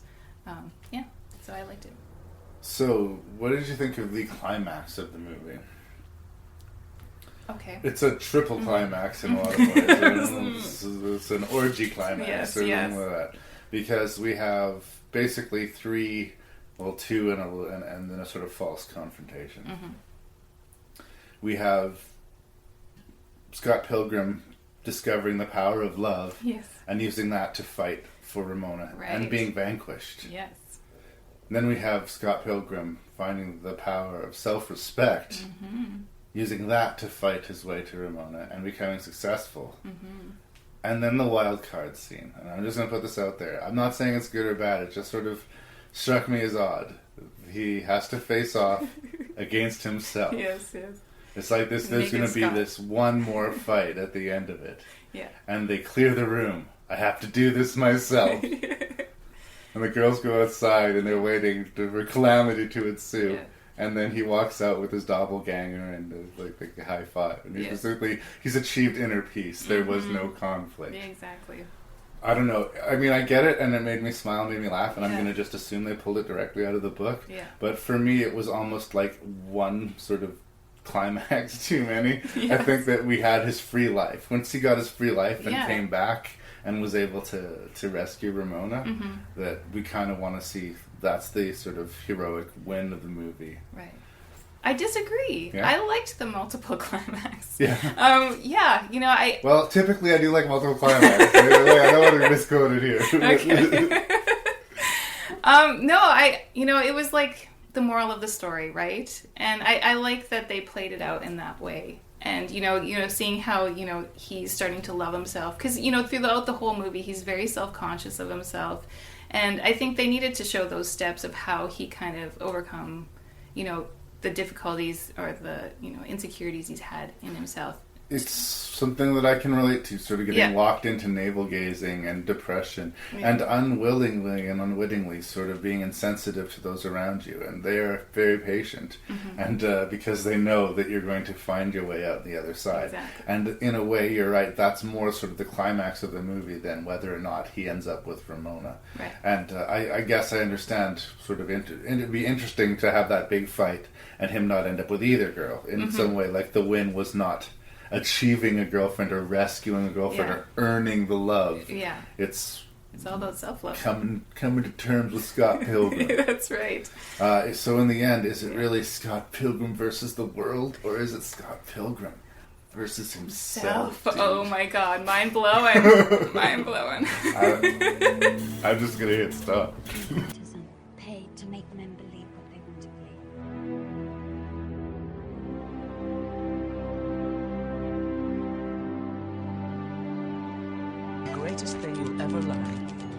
just to love and be loved in return.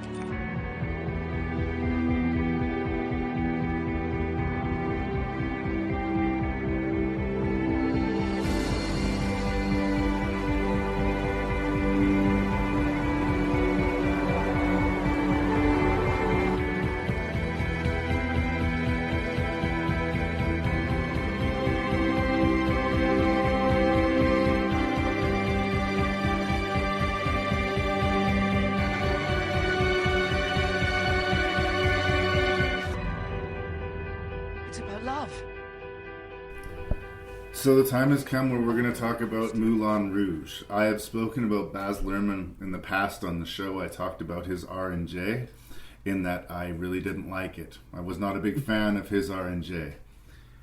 A regular guest on the show is Jason Dubray, and I think almost every time he's been on the show, he's said that he's hated a movie. Like, he's hated a movie. And I always think that's really strong words. Like, it's almost strange to waste such a powerful emotion as hate on a movie. That said, I fucking hate Moulin Rouge. I hate it. I hate it.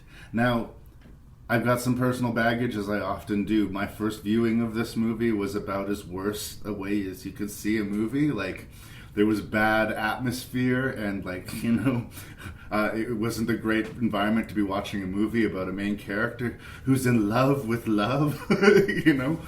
And because of that, I knew I gave it some time, and I revisited it. And when I revisited it, I really, really still hated it. And I hadn't touched it for years. And this is a movie, like, I have literally thousands of movies, Eric.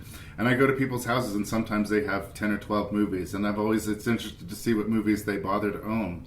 And I keep seeing Moulin Rouge, and I keep asking myself, how often do you guys really watch Moulin Rouge? Let's be real about this. I think that part of it is the Baz Luhrmann aggressive style. He, even by his, like, Michael Bay editing standards, he is so crazy frenetic. There is one of the longest digital panning shots in film history at the beginning of this movie, which is actually quite impressive as it sweeps over this digital Paris. And for a second, you're like, wow, impressive. And then I don't think a shot holds for more than 2 seconds for the next 15 minutes of the movie. And it shook me off very quickly. By the time we got to Ewan McGregor and the misunderstanding about he's supposed to be there trying to get his show produced, but she thinks he's this big high-rolling money guy and she's trying to seduce him and blah, blah, blah. I was already checking my watch, and we weren't even half an hour into this over 2-hour masturbatorial, offensive piece of shit. So, I am sorry, but I am of the unpopular opinion that Moulin Rouge might be one of the most overrated movies ever made. That's where I land on Moulin Rouge, but I welcome a second opinion. All right, so I guess this is going to be the first one where we disagree. Really disagree. Okay. I right off the bat, I actually don't disagree with the overall points that you made. I do have notes about how the edits haven't aged well at all. I do also have a real big complaint about how this movie, love is a plot point and not a development, where the two characters just kind of like, I guess we're in love now. All right. That being said, I think just as much as Corpse Bride, this movie has style. It is a unique world to be exposed to. I find the characters are endearing, if not very deep. And I do also think that this movie does a really good job of avoiding the number one pitfall of musicals, of having... it has music that provides forward momentum. Yes. And a lot of the musicals we talked about, and a couple of the ones we're about to talk about, don't do that. They have songs that happen because we're taking a break to listen about what just happened. Yeah. Every time, almost without exception, there's a song in this movie, the plot is moving forward, and I appreciate that. And it's doing so with a style that I also appreciate. Hey, you know what? I don't think it's super fantastic. If you want to go for most overrated movie, I wouldn't even disagree with that. But I think it's fine. I enjoyed it. It's you have to go in for the style over substance for sure, because I am 100% detached from the love story. Right. But the singing is fun. There's a couple Beatles songs that are done better here than in Across the Universe. They do. Baz Luhrmann very specifically does a good job of taking what he needs from the music that he's using and doesn't get hung up on what the original intent of the song was, what the original lyrics were. He just it feels maybe I'm accidentally criticizing the movie, but it feels kind of like a murderer's like, hey, I have your daughter be here or whatever. They like clipped it out of magazines to make the thing. It feels like that. We're like, okay, a little bit of U2, a little bit of Beyonce, like whatever we. It's a collage, and it feels cohesive despite all of that. Whereas looking at Across the Universe, they're like, okay, this song, we're gonna do the whole song. We're not gonna change the context. Nothing, like it has to be as was sung by the Beatles. This movie takes exactly what it needs to move forward and then moves forward. But I would say to an almost overbearing degree, like it's true, they won't play a whole song. They'll play snippets of 3 different songs. And we haven't mentioned, this is set in 1890s Paris, right? This wealthy, or maybe not, aristocratic anyway, kid, played by the always charming Ewan McGregor. I always like him. He's a good actor. But his father is very ashamed that he's going to try and make his living as a playwright and spend his time hanging out in dirty, debauched Paris. And as the movie goes on, the more I'm kind of on side with his dad.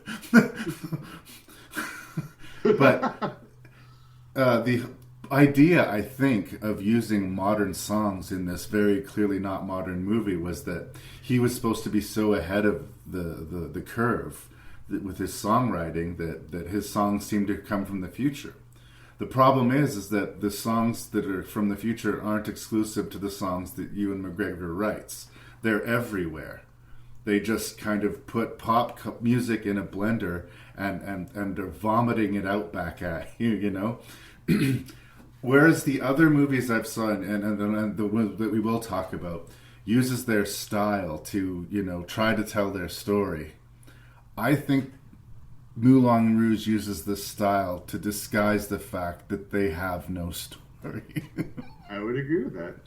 And they do it the best out of any of these movies. That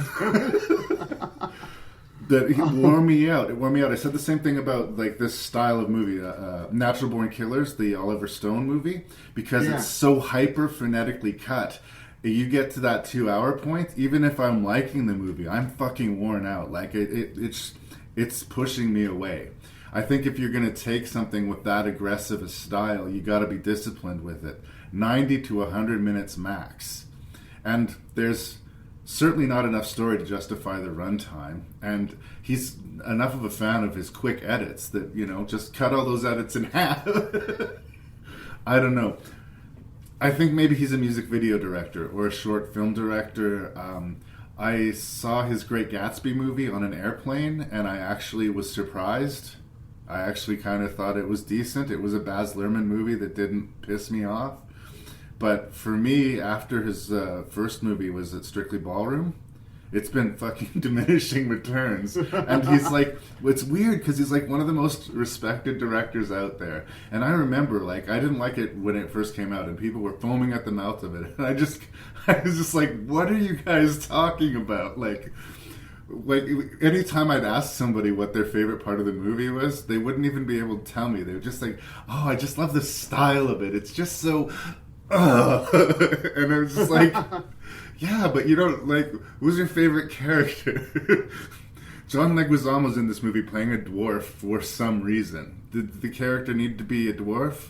Did it need to be John Leguizamo? I don't know. It's just another stylistic choice, and it's there and gone, you know? Obviously, something rubbed me the wrong way about this movie, and more so than any other Baz Luhrmann movie that I've watched. This was the one that really was just like, you're not for me. There are other directors that have just shaken me off that way. I watched like my 3rd or 4th Lars von Trier film, and I said, you know what? I'm done with Lars von Trier, right? We do not find the same things entertaining. We're on a different page. I'm almost to that level with David Lynch. Honestly, for every David Lynch movie I like, there's 3 that piss me off. So the one that's starting to scare me is Ridley Scott. Yeah. I feel like he hasn't knocked it out of the park in the way that I really count on him to in a while. But it's interesting, like, even if I agree 100% with that, I still wouldn't say that Ridley Scott sucks. But, like... But you think Baz Luhrmann sucks? I kind of think, well, I think that his style takes over everything. I think style has consumed everything. And you know what's interesting is that with watching this and then Across the Universe, I saw a lot of influence of this movie on Across the Universe, and I thought Across the Universe did it worse. Really? Because like, at least it was cogent, though. I could follow the camera flow in Across the Universe. There was so many scenes in this movie that were literally dizzying. Even on the small screen. On the big screen, I found them almost nauseating. The people complained when they saw Blair Witch. A lot of people didn't like the shaky cam because it made them feel kind of nauseous.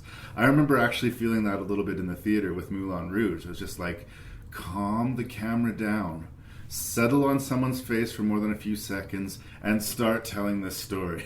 Please. Like, what is, in the end of the day, I guess this is, I mean, we haven't very well mentioned the plot. This writer wants to write about love. He falls in with a troupe of actors who have a lot of heart but no script to do. They don't have really a skill beyond the willingness to be performers. They can perform, but they can't create. Yes. And so he goes to the most loudest club in Paris, the Moulin Rouge, and the head courtesan, played by Nicole Kidman, he falls in love with her. And they have to produce the show, but they have to keep their love secret, and I just can't care about anything that happens to anybody in the movie.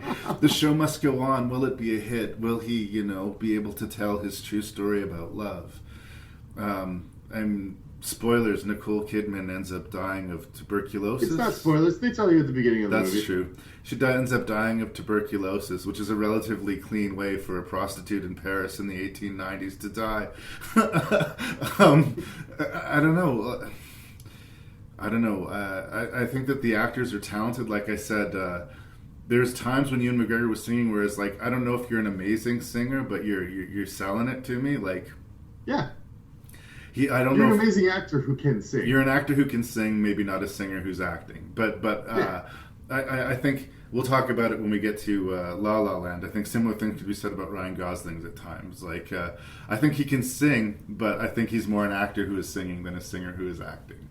And we talked before about knowing your format. I'd take an actor that can sing over vice versa any day, because I think selling the moment counts so much more than nailing the song. Well, and obviously just do careful casting. I remember talking to Jeremy about Schumacher's Phantom of the Opera and the casting of the Phantom.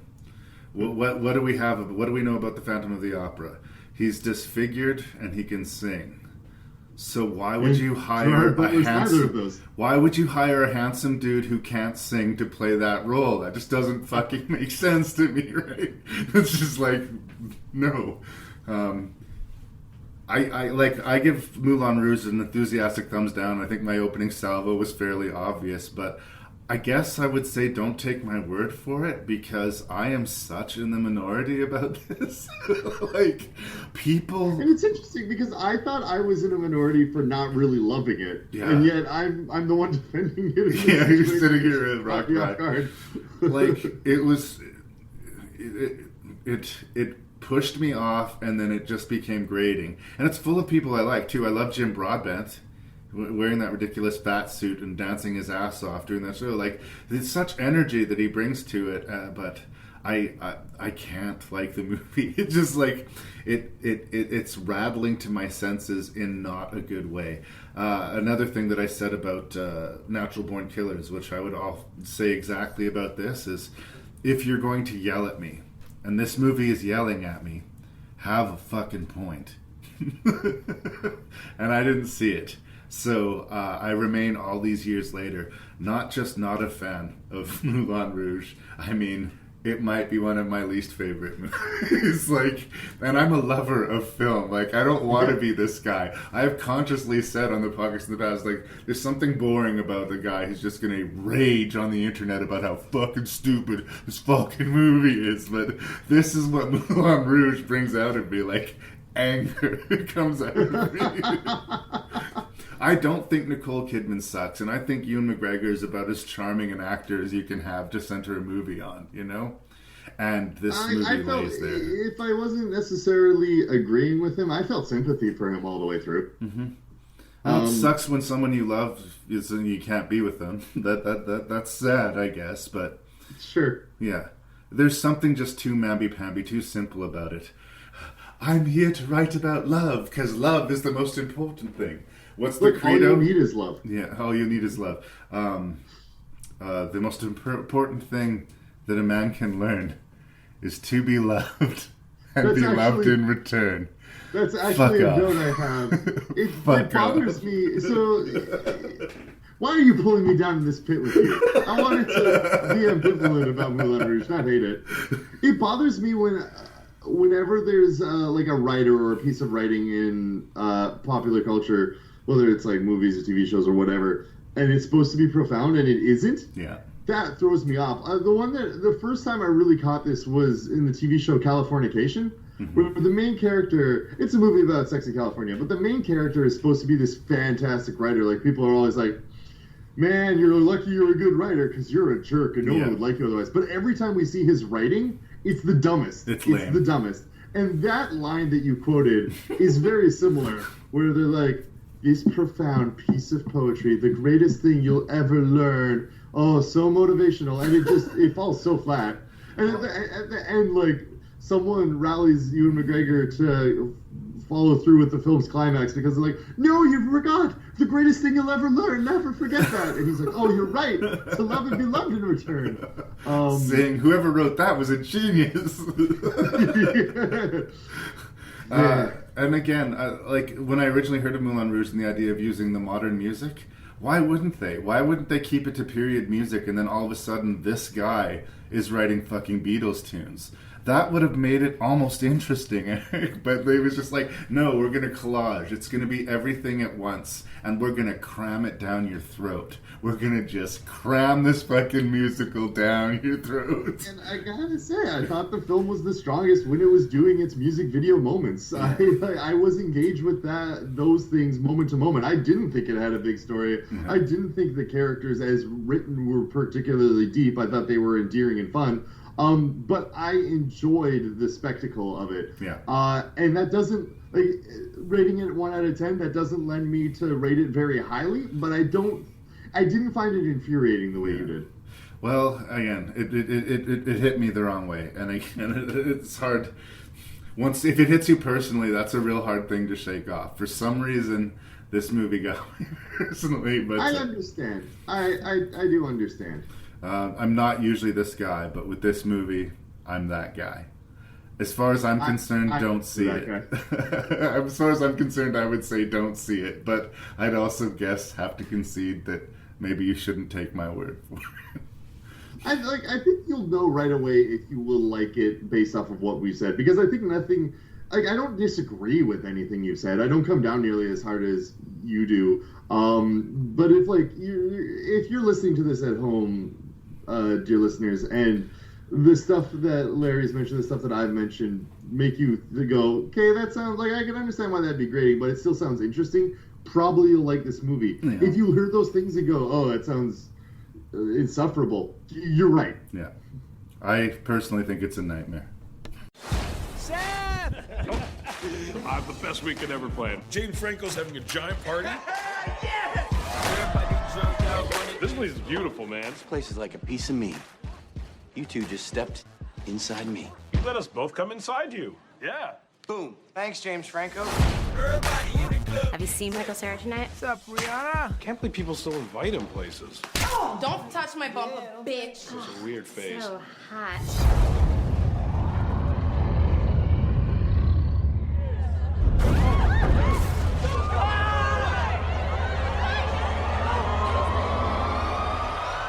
What the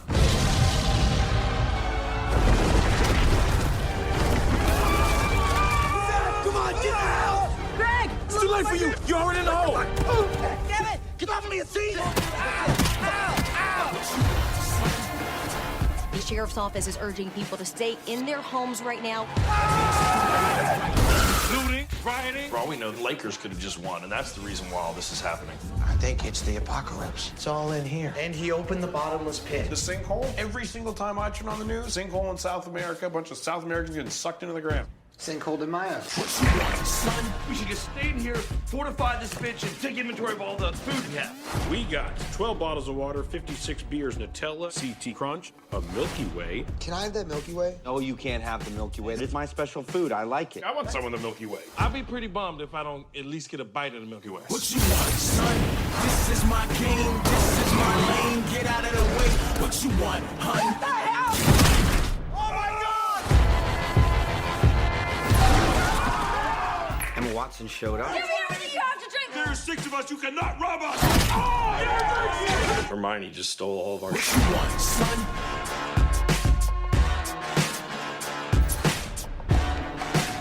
So I was talking earlier about how you should be suspicious of a movie where everyone says everyone involved had a blast. It was just a bunch of friends getting together to make a movie. Yeah.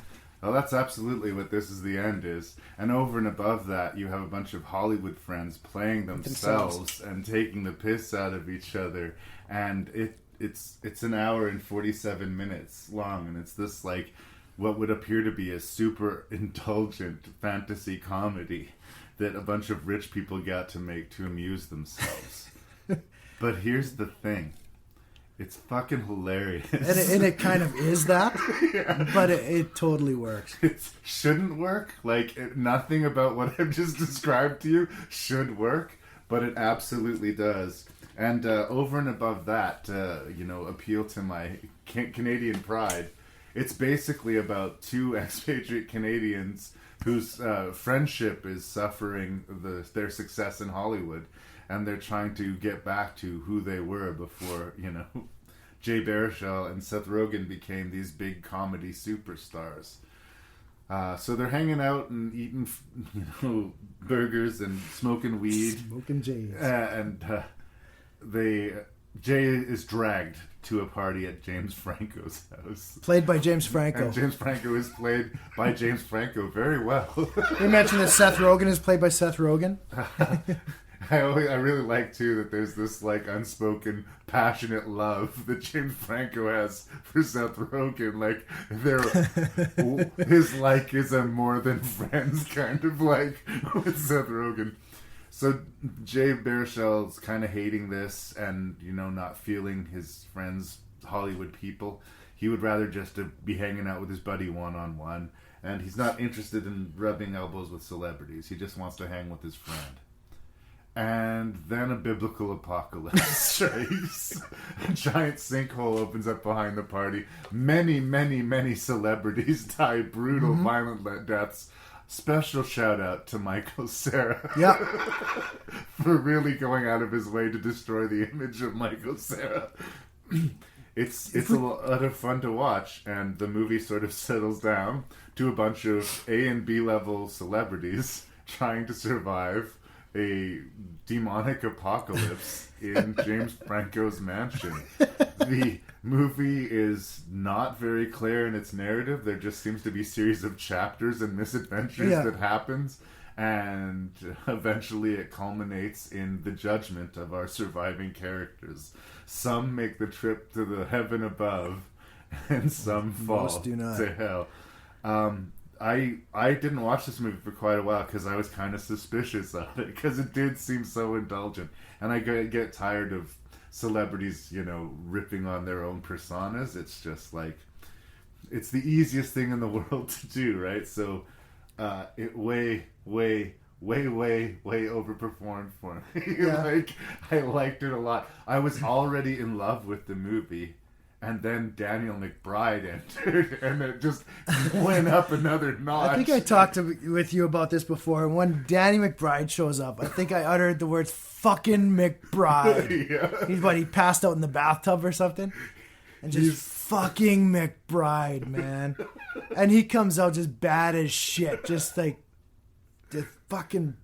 It's funny because I got to stop on the Michael Cera thing, because every character in this movie plays the same character that they always play, which is basically themselves. I mean, because it's the self-indulgent thing where Seth Rogen, you always play the same character. He's the giddy stoner. Yeah, he's the happy stoner, giddy, he's friendly, everybody loves him, he's always yeah. Right? And so he plays that. Well, that's who he is, because he plays that in every movie. And Jay Baruchel's really good at being exasperated. And what are we going to do now? Oh, my God. Right? And James Franco is the artist and and Jonah Hill's the pretentious. Jonah Hill, that's Jonah Hill after his Oscar nomination, where he gets a little pretentious with pronouncing fatalities. There's been a lot of fatalities. Danny McBride, he plays the same. He's a little bit of Kenny Power. Yeah. And every character, the party guy, the story. Danny McBride is married with kids. In this movie, he plays the character Danny McBride always plays, just the party guy, the druggie, the hard living guy. I love too. But Michael Cera is the one guy who plays so out of type that it's hilarious. He always plays the nice guy that plays like 10 years younger than he really is. And in this movie, he's maybe a bigger asshole than Danny McBride. He's out on coke, and he's getting blowjobs in the bathroom by multiple prostitutes. Forces Christopher Mintz-Plasse to do cocaine for the first time. It's so against type that he's slapping Rihanna on the ass. And he's such a prick, even in his death. Yeah. He's getting stabbed by a... screaming at everybody, who stole my fucking cell phone? Who stole my phone? Stabbed by a street light, hauled up into the air, and his phone goes off in his pocket. This is fucking embarrassing. Oh, that's really embarrassing. But you have other guys show up in here for like moments. You have Kevin Hart's in there. Aziz Ansari. Jason Segel. Yeah. The little who's who of Hollywood cameos just getting killed. And you're thinking, I'd like to hang out this party. This looks like a lot of fun.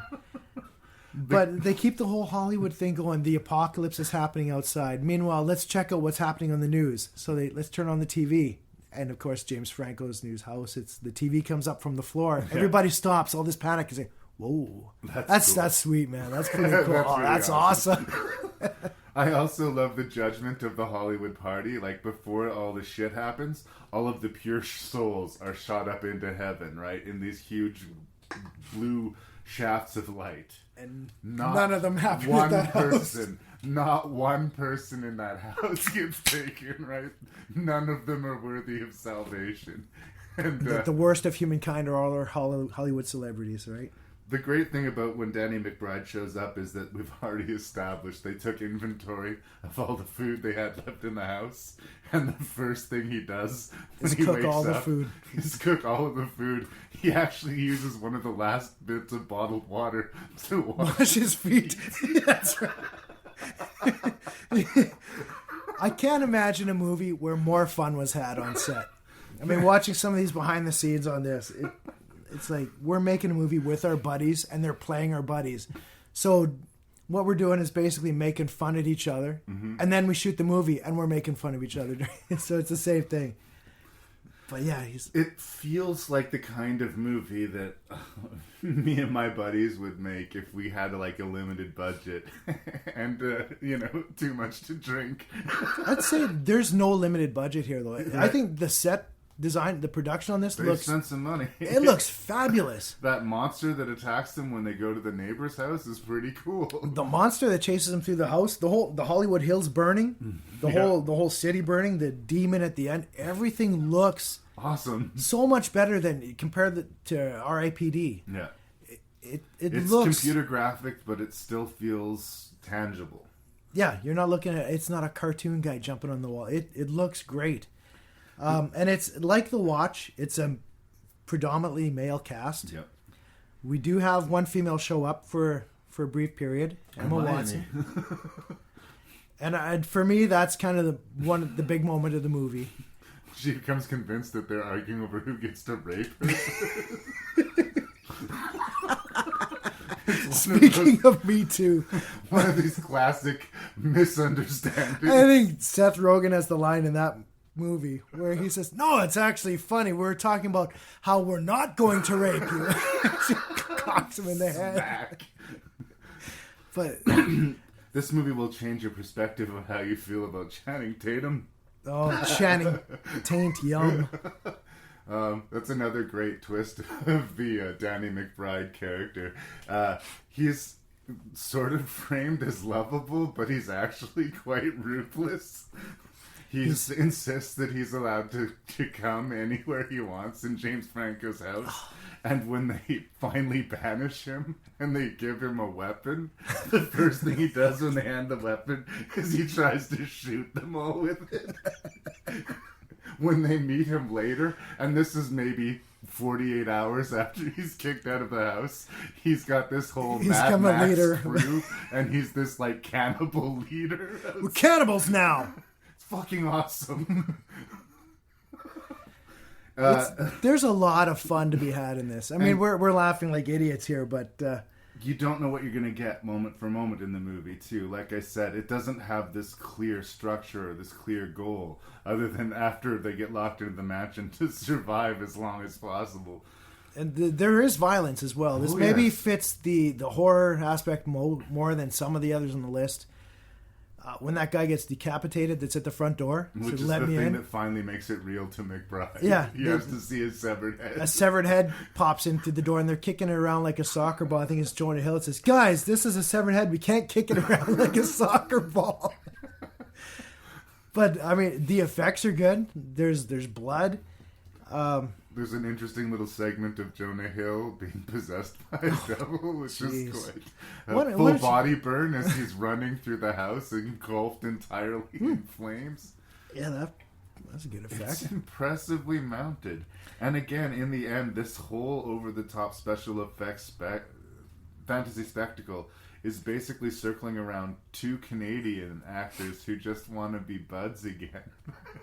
And through rekindling their friendship, they kind of redeem themselves and earn their ticket to heaven, which may lead to the only thing that I disagree with about the whole movie is their vision of heaven is quite different than mine.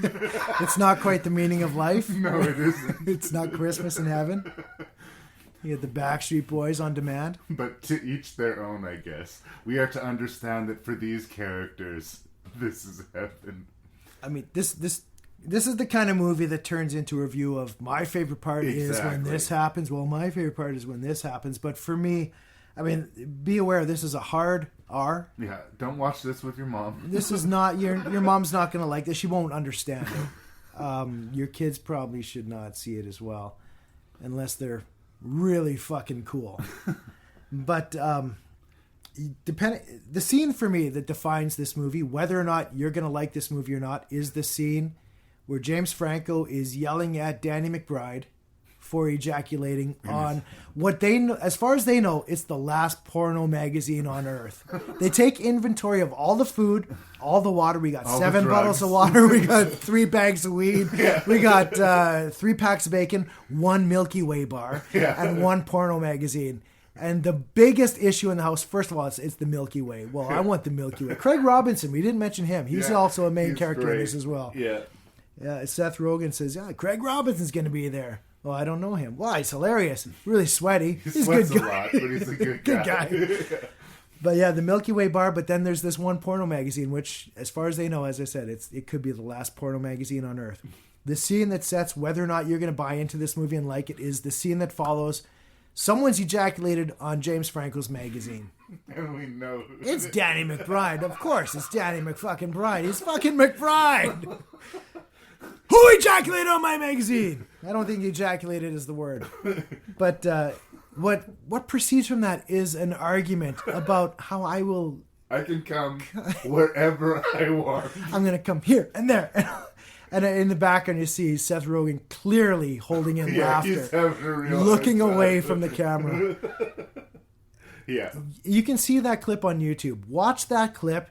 If that's not for you, then don't watch this movie. If you can watch that and have a laugh, then I say, yeah, you're going to have fun with this movie. There's just a lot of scenes that are just, why not? Like the Video Diaries.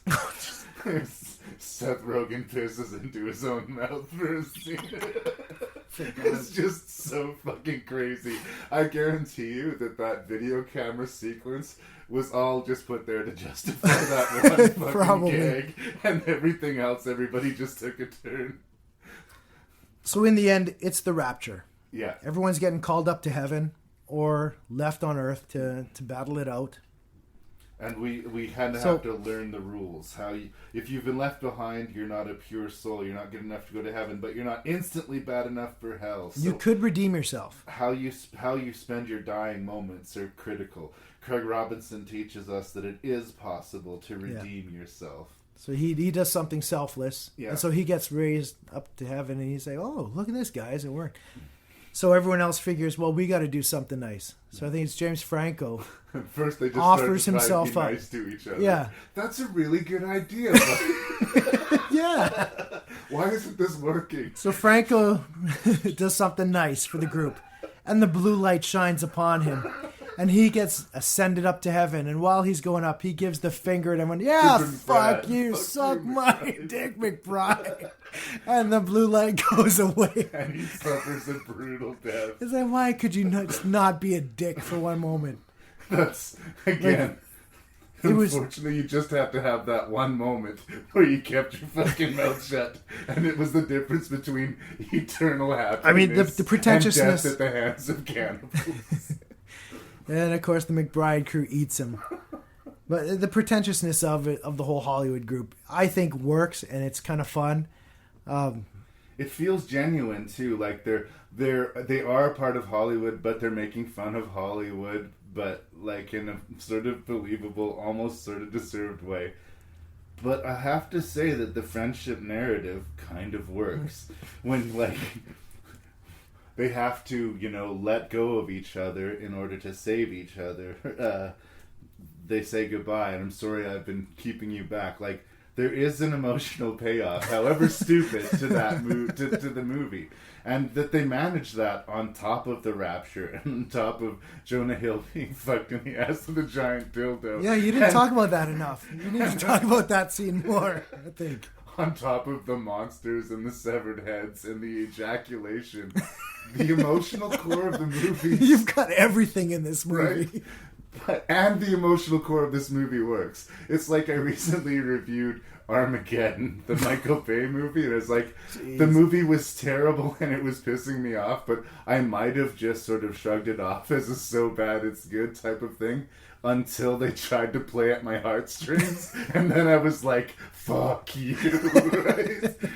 This kind of worked. I was like, oh, that's kind of sweet. Those two Canadian friends are friends again, and they've repaired their friendship. And now Canada. They can go to heaven and dance to the Backstreet Boys. Everybody! Yeah. Well, again, my idea of heaven is different than theirs, but other than that, I have no complaints with This Is the End. And I'm surprised, so pleasantly surprised to be saying that. Yeah, I agree. It's fun. They're catching a buzz. So you came here to escape civilization, and we're gonna hold you to it. In this tropical paradise. Lars Brunkhorst, I'm the new masseur. We swapped out a 6-foot Swedish broad for this guy. I'm 6'1". Everyone's got to stick together. Whoa, code red, bogey. Oh, dude, check out that. What's up? Dude, don't be gay, man. If they don't want to get whacked. What is it? Too waxy? What? And they're either getting killed. Are you telling me there's some totally deranged dude running around out there? Or getting lucky. Is it too much to ask? Have sex with the guests. Some of them are bad looking. There's Putman, the tennis pro. You've got your arms around me, Jenny. I can only assume this means every other man on the island is dead. Okay, so I'd like to start our conversation about Club Dread by apologizing to you for making you watch Club Dread. It's one of these things, when you're in like a movie sale or something, you get like 5 movies for $5 or whatever, and you got to round out the list. Yes. Even when I put the movie in my hand, having not seen it, I did not set a high bar for Club Dread. Broken Lizard had some success earlier on with the Super Troopers, which is a cult-loved comedy film, which it's a good flick. I will concede definitely has its moments. Yeah. This movie, not to tip my hand too early, has no moments. None. No Not moments. a single one. Like, it's a staggeringly unfunny comedy. Yes, it and, is. And that's where I have to start. Like, that's where I open the door on this review. So, I say with some degree of confidence, with knowing what you're going to say back, Karen Giese, Rankin Review Champion. There you go. What do you think of Club Dread? Well, first and foremost, I watched this movie first because I knew it was going to be horrible and I wanted to get it over with. And I was right. It was horrible. And I will just say about this movie that everybody who dies in this movie deserves it. Yeah. Every single person is a massive douche. And here's the thing, if they were making a statement about that, if they were winking at us saying characterizations in horror movies are slender and thin, and we hate them, so we're glad that they die, if they were trying like a Scream approach, maybe I could say, oh, well, at least they were trying something here, but they weren't doing that. They weren't. I really get the feeling like they thought these fucking assholes they were parading in front of us were legitimately hilarious. I also feel like it's long, right? I'm sorry, I have the case right here, but 118 minutes. Yeah. It is punishingly long. Like, it's 117 minutes too long. But, like, it really does feel like they're a bunch of, like, comedic sketches, I say, using my air quotes. Super. Being performed at about half speed. Yeah. That even at penultimate, like, absolute best execution would be lame Saturday Night Live material. Yeah.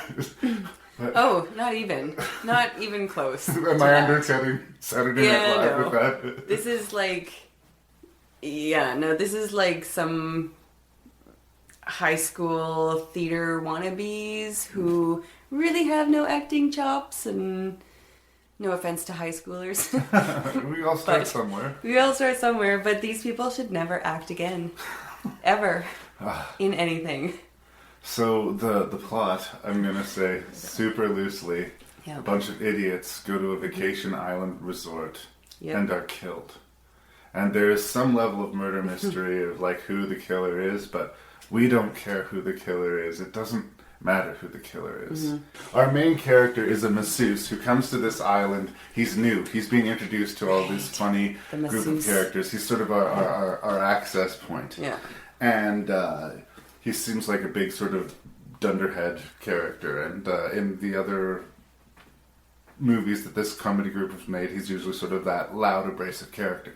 Here they're bravely sort of going the other way, and they're going to try and turn this schlubby guy into something of a romantic lead.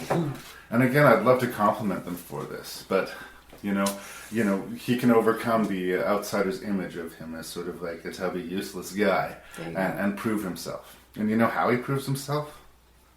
By having magical hands that can give women orgasms while he massages them. For the record, I have blocked out most of this movie. I really have. But this is the juvenile level that we're dealing with. And it's not even that you find the real guy inside him and see that he's cool in spite of the fact that he's not as beautiful as everybody else on the island. Yeah. That doesn't happen. Yeah, for sure. And that's what they attempt. And in the meantime, they're having all this really ugly, not funny humor. One of the first people, I think the first kill, is this complete douchebag who's wandering out in the jungle and has two women waiting on him. And he's got two girlfriends who want to go out in the woods and have sex with him and feed him drugs. And every word that comes out of his mouth is just disgusting. Like, you can't understand how he would have one girlfriend, let alone two. So, yeah, I mean, I just feel like I've vomited all over this movie. But who is it for? I mean, I would say maybe teenage boys? Lobotomized teenage boys? Yeah, and sadly, I'm sure it was popular with those said teenage boys. Lots of nakedity. I'm not offended necessarily by that. Oh no, not offended by it. But when you have to go to that in order to prove your point, to make your draw, that's a sad state. And like really. The reveal of a bare buttocks or some breast or something is almost played like a punchline. Like everybody, exactly. Let's all play. Let's go to the grown-up pool, okay, everybody. Are you familiar with these Broken Lizard guys? Like, I've seen The cop movie? Yeah, the Super Troopers and Beer Fest. I haven't seen Beer Fest. And this one. Super Troopers I liked. Yeah. Again. Quite a bit. Yeah? Yeah. I saw it a long time ago, and I remember thinking that it had moments. Mm-hmm. But Yeah. I'd have to revisit it. But upon watching this, my desire to revisit it... shrunk to nothing. Yeah. It's not that. I hate doing reviews like this. Like, I want to try and find some sort of constructive inroad that I could tell somebody that, like, there was some way that they were going for. The director, Jay Chadrasenkar, like, I've seen him do, like, stand-up, and I've seen him do sketch work, and I know that he's a funny, not stupid person. And watching this movie, you would not imagine that it was directed by anybody but an unfunny, stupid person. Yeah, pretty much. Somebody stuck in that teenage boy head. Yeah. We're appealing to him. And again, 118 minutes. Mm-hmm. I don't know if this is like the Judd Apatow problem in Hollywood sort of bleeding into other movies, but if you're making a fun, dumb comedy, I think part of making it fun and dumb is like a nice lean 90 minutes, please. There you go. I don't think that this movie would be helped by taking a half an hour out of it. Necessarily, like, it would still be a terrible movie, but it would have been half an hour less. It would have been. This movie, I did, I'd sit for 20 minutes and then I'd pause it, and I'd go do something else for an hour, and then I'd come back and I'd watch more. Yeah. Because I had to get it done because Larry asked me to. Oh, sweetie. Well, here's the thing. This is the second time ever that this has happened for me. That I'm, after reviewing a movie, it is coming down off of the shelf. Aw, it is like, I'm glad. It's just like, as far as I'm concerned, it never happened. I wouldn't want somebody to come into the house and look at that shelf of movies, despite me having such terrible titles. It's like Friday the 13th, whatever. But Club Dread embarrasses me. Its presence on my wall of movies shames me. I think that embarrassment is justified. And I once again apologize for making you watch it. I feel like I've just steamrolled right over you. Please. I would love to hear some of your thoughts about Club Dread. You basically said it all.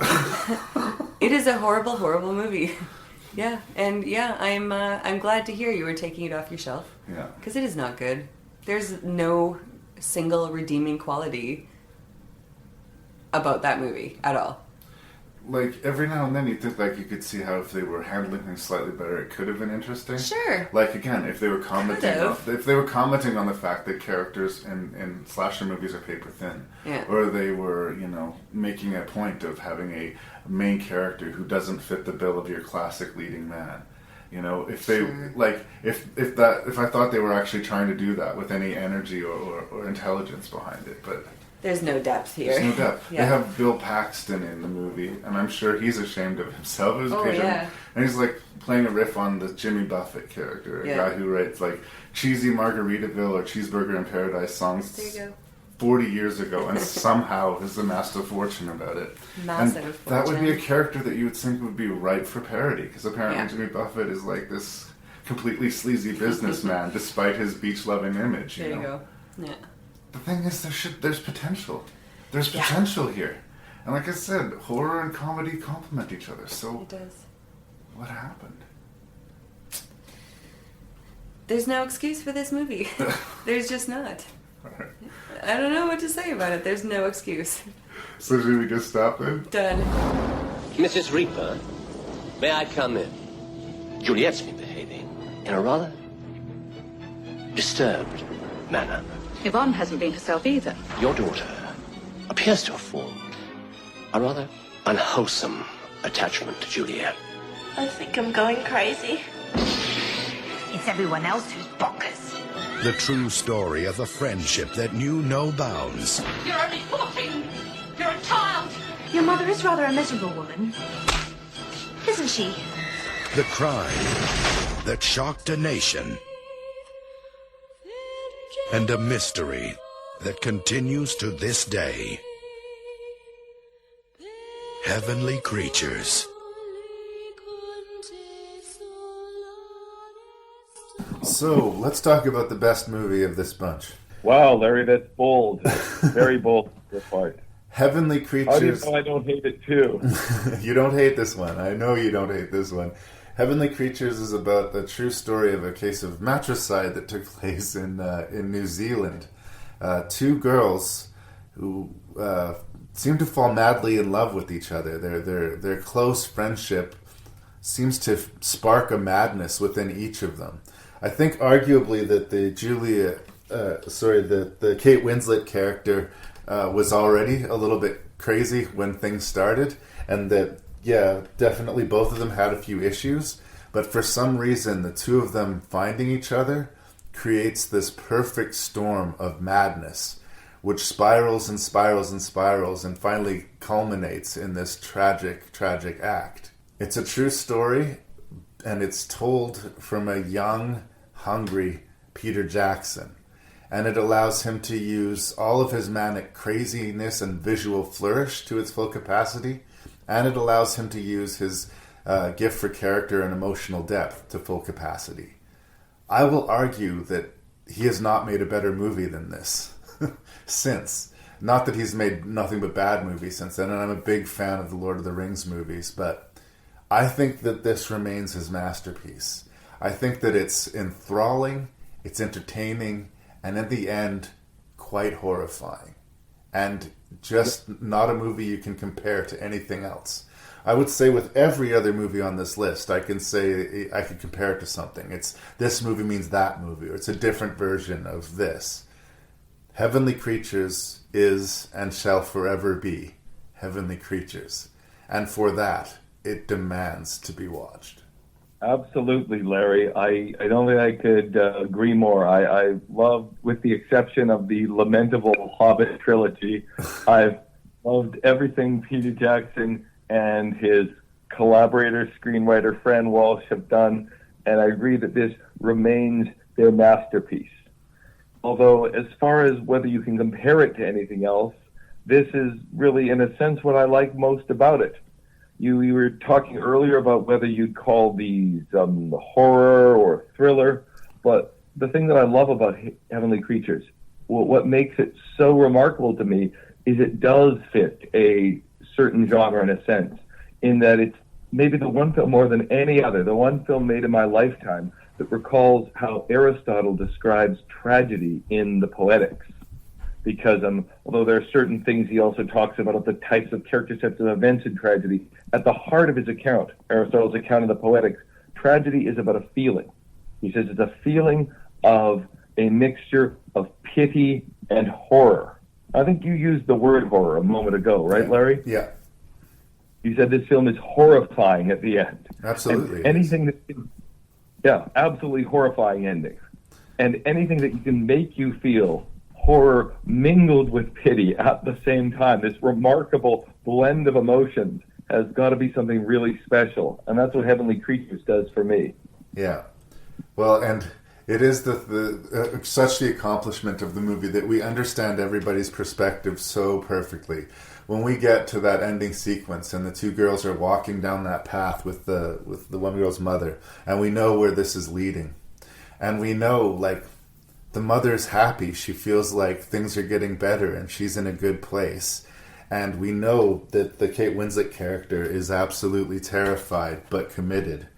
And we know that the Melanie Lynskey character is almost enthusiastic in her position about this murder. And watching it all play out is this waking nightmare. And we've seen it. We've taken an hour and a half of the movie to get to this point. We've seen them go from being giddy girls who maybe outsiders at school but find each other, who have rich imaginations.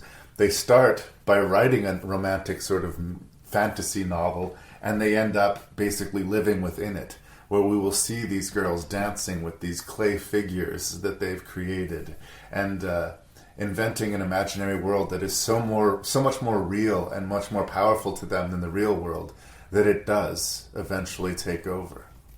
And without the screen of, knowing that this was just all an invention, that this is all just a Hollywood invention, knowing that this is a real case and that both of those women are sucking the free air today, it gives the movie real power. It doesn't feel exploitive. It feels like we've explored this, the psychological depth of these characters to a percentage that I can't think of another movie that does. We understand why that murder happens. It's still horrifying, but we understand it. We've explored it with them, and this is the secret. This is why you feel both pity and horror. You feel pity because even at their worst point, even when they're at their worst, you feel pity for the characters. You feel compassion for the characters, even for the murderers. And you feel horror, per Aristotle, you feel horror because you can imagine yourself doing the same thing in their shoes. You understand why Kate Winslet and Melanie Lynskey have come to this point, why they've committed this terrible murder. Yeah. And it's that connection that Peter Jackson lovingly builds with the characters that makes it so beautiful and terrible. And we don't hate the mother. We understand why the mother has been so strict with Melanie Lynskey. We understand why she thinks that separating the two of them was maybe a good idea. We understand why she was worried. And, you know, when her daughter asks her to go for this walk and is unaccustomedly polite and nice to her, you can see it warms her heart. It feels like, okay, maybe I haven't lost my relationship with my daughter, and maybe things are going to be okay. And no, a few minutes from now, your daughter's going to bludgeon you to death with a brick. It's brutal. It's part of the achievement of Fran Walsh in researching this story and understanding it, that she was able to see it. I probably wouldn't have been able to see that these two young women who committed this terrible murder weren't necessarily bad people. They were troubled kids. It was a difficult point in their life, but they weren't necessarily evil human beings. And when I saw the film for the first time, and I have you to thank for seeing it, Larry, when I saw the film for the first time, I was sure again, yeah, that these two children, this is awful. They must be psychopaths. As you sort of said, I can't believe they're out in the free air. And yet after the movie comes out, it becomes discovered who they are. And it turns out that just as Fran Walsh imagined, envisioned in the film, without knowing what would happen to their lives, that they both were essentially good people in the rest of their lives. Both essentially decent people who just did something terrible. I'm not sure, Larry, if you followed the fate of both of these actual young women.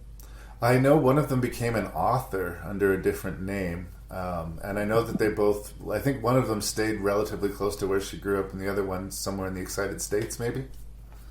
I don't know. Well, the one is in England, and Anne Perry, the Kate Winslet character, was a very successful novelist. And so this is, again, Fran Walsh didn't know any of this when she wrote the screenplay, but she gives Kate Winslet's character this interest in literature, this incredible imagination. She writes her as someone who's determined to be a great writer, long before we discover that's exactly what she's become. And Anne Perry is, yeah, by all means, her stories, my wife has read dozens of her books, she's a very prolific writer, are all about characters facing difficult moral dilemmas, trying to atone for the things that they've done. Right. So she's exactly as we see someone who is in a terrible position, who is drawn into this in the most believable way, but hardly evil, and hardly feels evil. Yeah. And even the other character, Melanie Lynskey's character, we see in the film that she loves horses, and that's what she ended up doing with her life, actually, teaching people to ride horses and trying to atone. Yeah, she's the one who lives in the States, I think, trying to atone for what she did. And the story is fascinating. I think it was going to be fascinating, probably whoever tackled it, but I'm so glad that it was Peter Jackson. I think second only to Terry Gilliam, Peter Jackson knows how to sort of convey this feeling of madness without overspilling, without making the movie fall apart into chaos. He can bring you right to the lip of lunacy and just sort of let you hover there for a while so you see the fever of these guys' madness. And I don't know how, I wouldn't know how to accomplish that as a filmmaker. I think that's a really difficult thing to put across.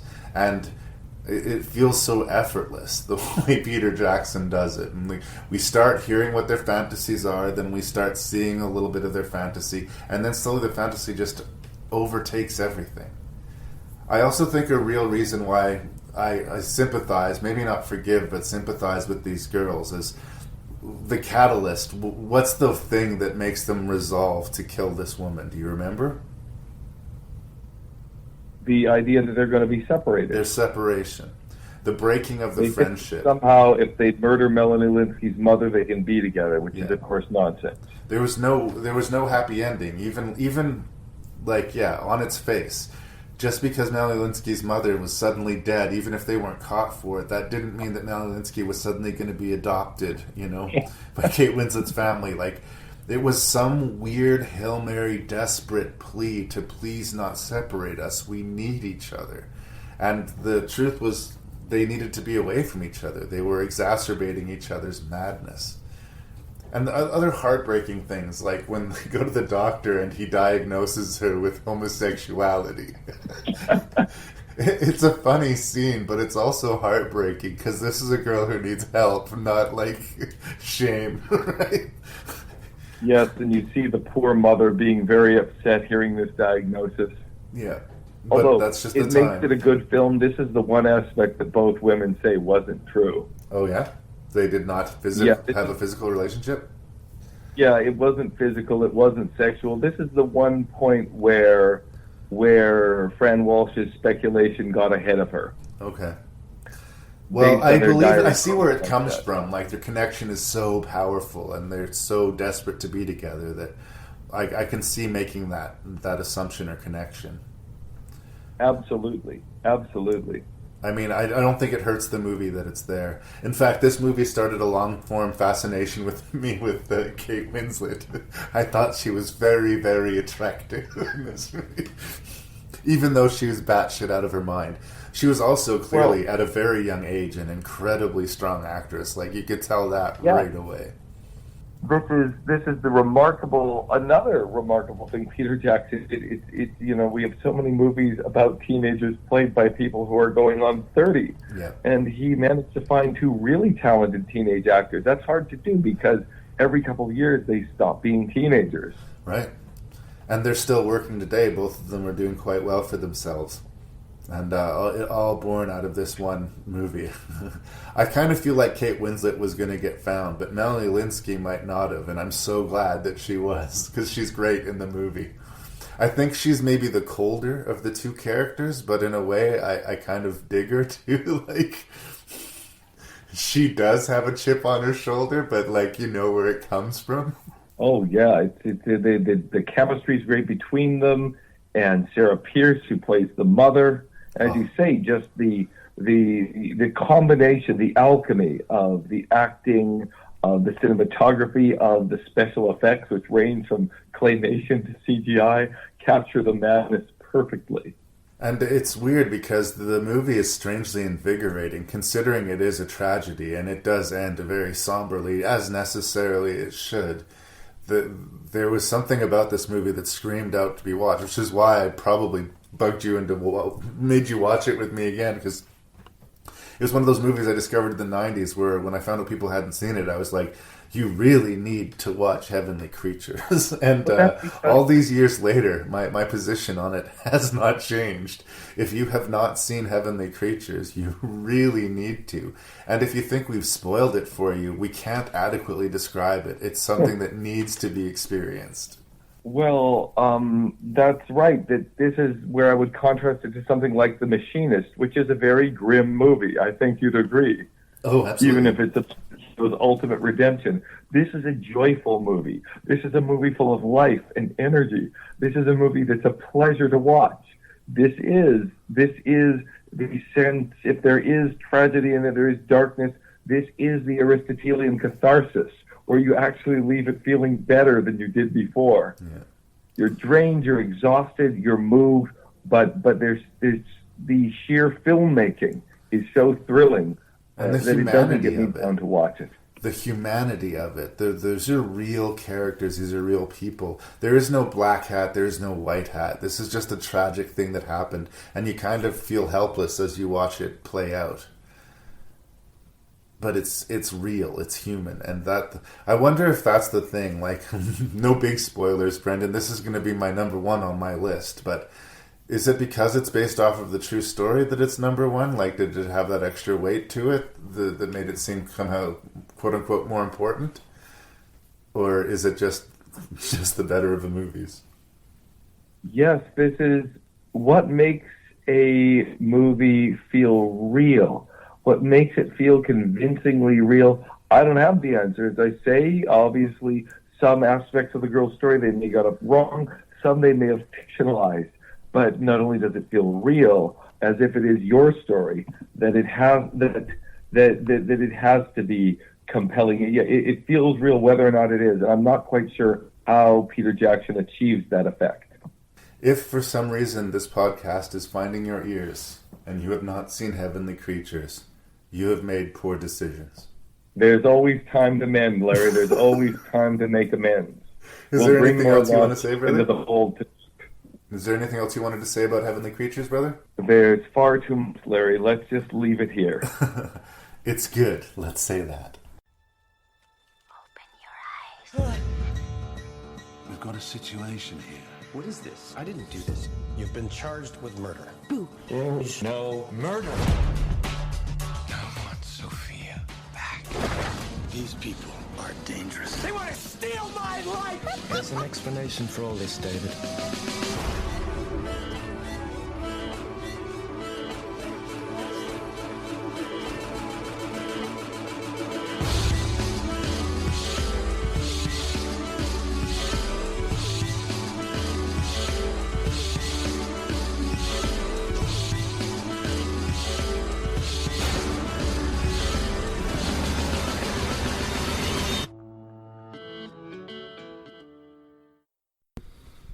So there's this weird bumpy history that we have for Cameron Crowe. There was a while there where he was like the go-to. He was the heir apparent to John Hughes in a lot of ways. Like, people have reevaluated Say Anything as a stalker movie now, but I still think its heart was in the right place, people. Jerry Maguire may be a schmaltzy date movie, but it's kind of the schmaltzy date movie. There's a bit more to it than that, but I know what you mean. Yeah. Singles is the 90s. Fair enough. And Almost Famous is one of the best movies of that fucking decade. Right? I have friends who are musicians. They've been in bands. They said everything about that film is authentic. Yeah. Problem is, since then, it's been pretty spotty for me. Mm-hmm. Like, even when I give him a pass with, like, the We Bought a Zoo one, which I thought was harmless. It was a harmless movie. It was just nowhere near the level that he'd been in the past. Like, in Elizabethtown hurt my teeth, and I didn't even watch Aloha. So, I haven't watched Aloha. I got behind Elizabethtown, probably, and I recognize that maybe I'm the one. Mm-hmm. But I liked a lot of that stuff. I think what he had done in other movies before amplified quite a bit. I had seen some version of the Kirsten Dunst character in his movies before, and maybe done a little bit better.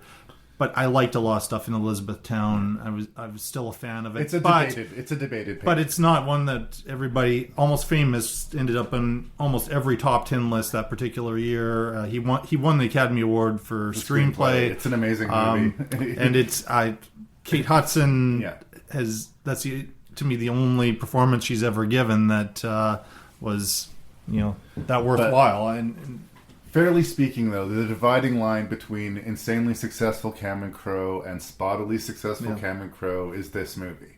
Mm-hmm. It's Vanilla Sky.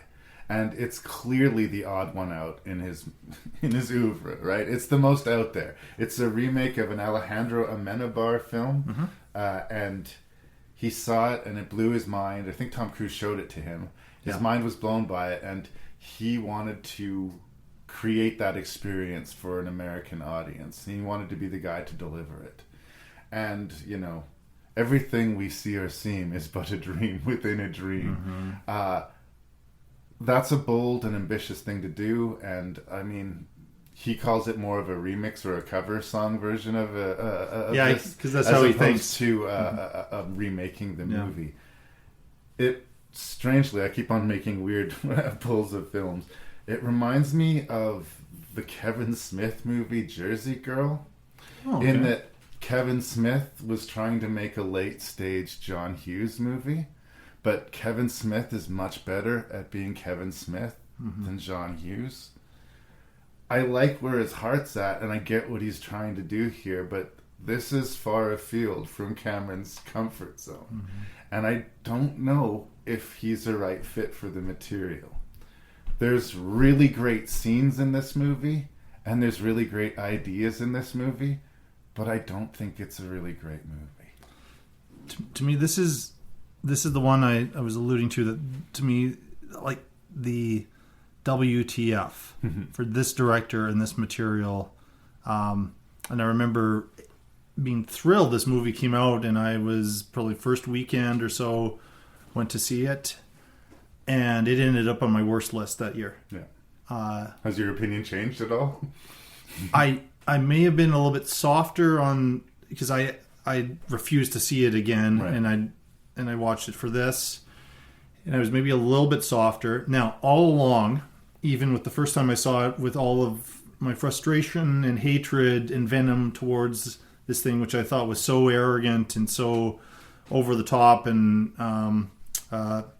ridiculous. Maybe that's what the people who feel that hate Magnolia are all about, is the way I was feeling about Vanilla Sky. I do want to do a shout out to Cameron Diaz. I think She was really strong. This may be her best performance. Yeah, I was shit talking her for Gangs of New York recently, so yes, Yeah. I will back I you heard up. that podcast, and I was thinking, I get to review one where we say some nice things about, because she's another one that she gets like shat on quite a bit. She's inconsistent, I will agree, but she doesn't necessarily suck. You just have to be careful how you cast her. Yeah. You know? And if nothing else, Cameron Crowe does know how to cast a film. I agree. And he can get some pretty good performances out of Kate Hudson. I wanted her to win the Oscar for Almost Famous. And I think Diaz, probably because of her celebrity, wasn't nominated for this movie. That's the only nomination I think I would have given it. It got nominated because Paul McCartney did a song for it, just because Cameron Crowe has all of these crazy connections in the music world, and he can get... He grew up writing for Rolling Stone. He can get Paul McCartney to create and write and perform an original song for his movie.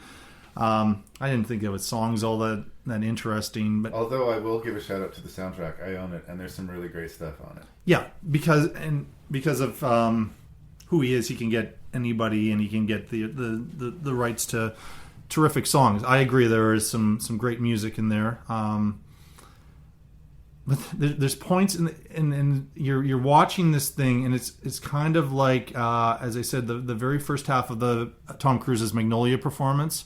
I thought that was very much in his wheelhouse because he's a charismatic character, and I felt like the first half of this film was a Cameron Crowe film. Even like in a cliche-ish way, because there's this Penelope Cruz and Tom Cruise have this wonderful date after he throws this party, and the music that plays is a Peter Frampton song that is used in every single romantic comedy for the coming attraction, and I was thinking, this is really, really on the nose. It felt kind of like it took me out of the movie for a moment. Like, that's such a cliche-ish song to use for this particular scene. But I don't know if he's the one who kind of got that going, because all along he's kind of put the right music with the right scenes, and then a lot of people will go and copy from him. Unpopular opinion? But then, yeah. Unpopular opinion for me too. Penelope Cruz, Penelope Cruz, yeah. She played the same character in the original Spanish language film. Did she? Yeah. She played the same character, so she's doing this again. Mm-hmm. She's incredibly beautiful, mm-hmm. and she has the thick Spanish accent, and I don't want to hold that against her, but it's interesting. It's interesting just from an acting perspective to essentially play the same part twice. Mm-hmm. But I don't think she's super strong in the movie. No.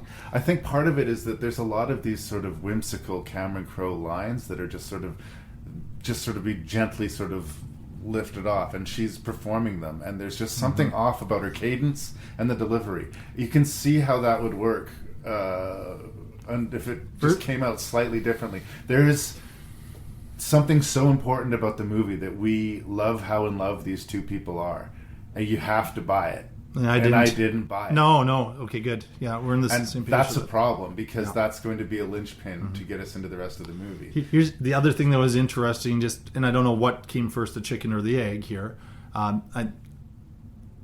This was a point when Penelope Cruz was Tom Cruise's girlfriend. Yeah. So that was the other reason that she was in the film. Now, I don't know if they met on the set, That's what at I the assumed, same at but the I same don't know time why. as the Nicole Kidman divorce was happening, and that's how. But they really did not have chemistry on screen Yeah. together. Isn't that strange? A lot of times when couples are in movies together, It doesn't work. Halle Berry did that shark movie with her boyfriend, and there was just like they were playing a couple, and there was just nothing happening.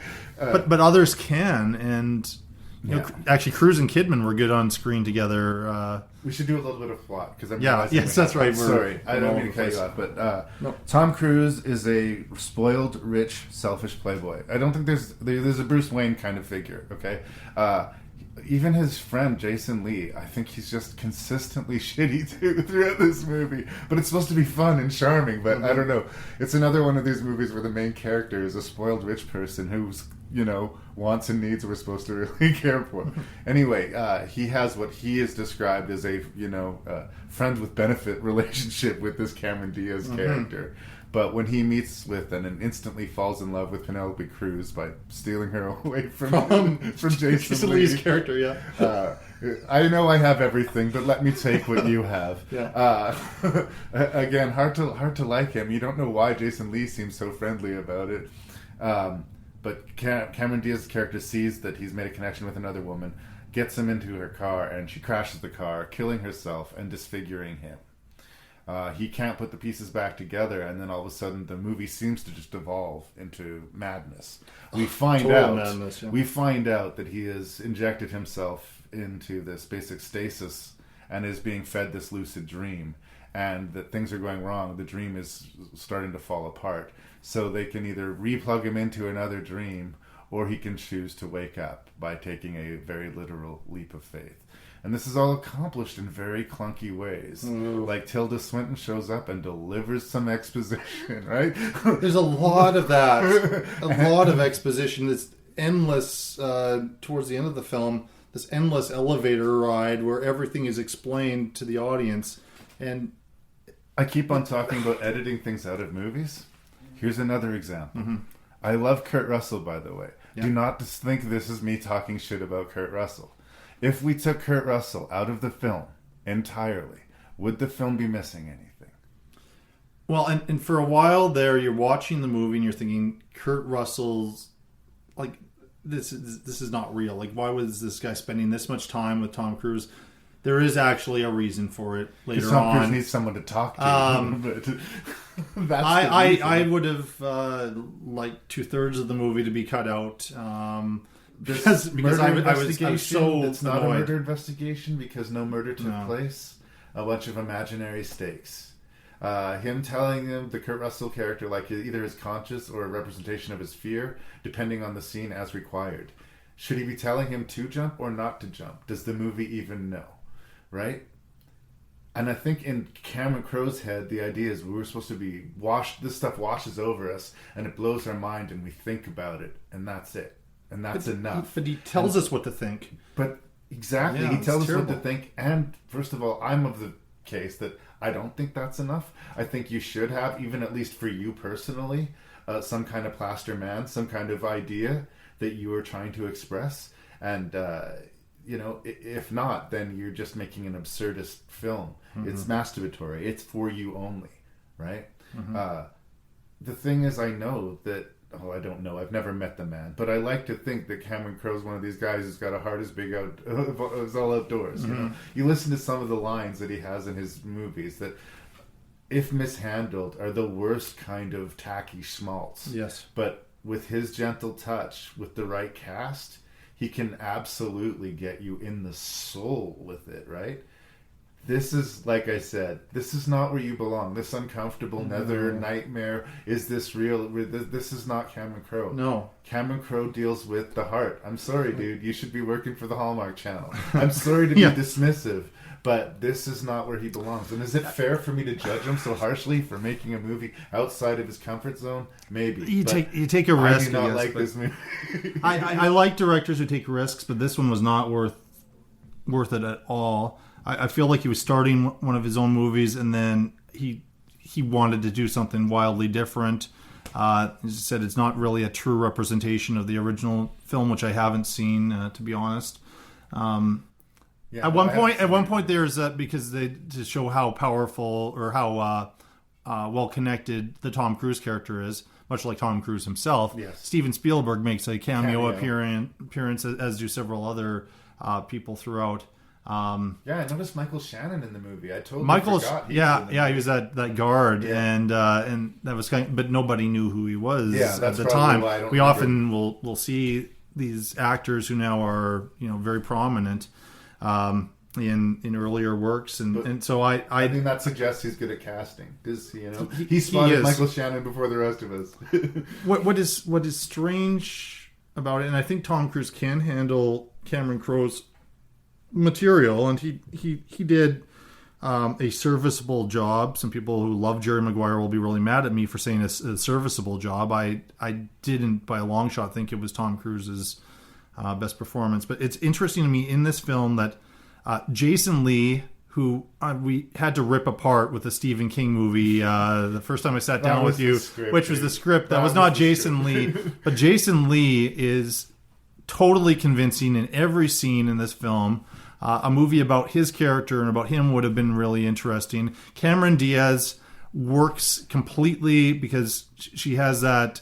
It's funny, she got to kind of play the stalker version of in the Something About Mary characters, when all those guys were stalking her character, and that she got to play that type of a character here, and she does a great job of it being kind of flirty and then kind of fun, but then it starts to get like really, really kind of dark and serious. But we lose her though. We don't get to see her for the second and third acts of the movie, and that's an enormous loss because she is the most interesting character. And I just spent so much time praising Tom Cruise and throwing smoke up his butt about Magnolia, and getting mad at you because you you sneered a little bit at his performance. You didn't hate it, but he is so bad in this movie. He is so over the top. There's a scene where he gets drunk and he's wearing this creepy mask, which is supposed to, there's reasons for that. I hated his performance in this movie so much. I couldn't get behind that. Then the story went into these weird directions, and I just thought it was so it was such a vanity project. And then we have these long scenes where everything is explained, compared to some of the other directors who show but don't tell. Altman, Lynch, who we're going to get to in a few minutes here. This is such a bad screenplay. The beginning had potential. The first act was great. And there were perhaps the characters and the actors to make something out of this. But it is such an awful movie. And I'm almost going back to my first viewing of it because I was mad. Because I was so mad. I wasn't as mad this time because I knew what was coming.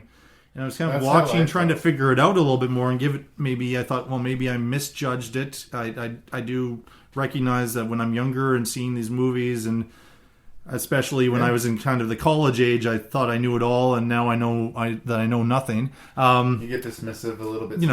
I just re-reviewed What Dreams May Come, which is a movie that I talked a lot of shit about back in the day, and I've softened on it considerably. I don't think it's an amazing movie, but there was a time I would have kind of rolled my eyes and maybe made fun of it, and I don't think I feel that way anymore. I would also say that I've softened a little bit on Vanilla Sky, but not enough that I would encourage anybody to watch it. No, don't watch it. No. There's a really cool scene at the very beginning with Tom Cruise running through empty Times Square. I like the idea of the skyscraper above the clouds. Like, conceptually is kind of interesting. There's some cool visual stuff to the movie, but mainly I was bored. I remember the first time I watched the movie, I was with you. I was kind of being actively bucked off and pissed off by the movie. Like, I was aggravated. This time I was just bored. And as far as me doubling down with the Tom Cruise, I'm going to back you up here. Mutual friend of ours, Sky Brandon, was on the show. We talked about Shakespeare, and we talked about there's nothing worse than watching an actor perform Shakespeare when they don't understand what they're saying. That's what this performance feels like to me. This feels like Tom Cruise has no fucking idea what's going on from scene to scene either. He's the producer of the movie. He doesn't understand the screenplay either. He just knows it's brilliant, right? Yeah. So he's just delivering the lines, and the context is lost. You can skip Vanilla Sky, and that's unfortunate because I keep on hoping that Cameron Crowe is going to come out with this next movie that's going to remind everybody what amazing filmmaker. It's been a while. And I even want to sort of like, because there was a lot made of that emptying Manhattan and having him drive around and he's alone in Manhattan bit, and how they filmed it there and how they pulled it off. Kind of like the equivalent, it was La La Land with the freeway musical sequence there. I mean, I introduced the dream idea, but I think it was just a gimmick. Yeah. Like, I can't even give credit for that. I don't think that's all that interesting. The only thing that was interesting is I just got back from New York, and I was there, and I was kind of like, oh, okay, like, all the streets are empty. I'm not used to seeing them empty, but that's all I got from it. Terrible movie. Is there anything else you want to say about It's Vanilla a terrible Sky? movie. Don't see it. Okay. They were gonna kill us. You saved our lives. Hello, my hero. Tom Stahl is a family man with long-standing ties to this community.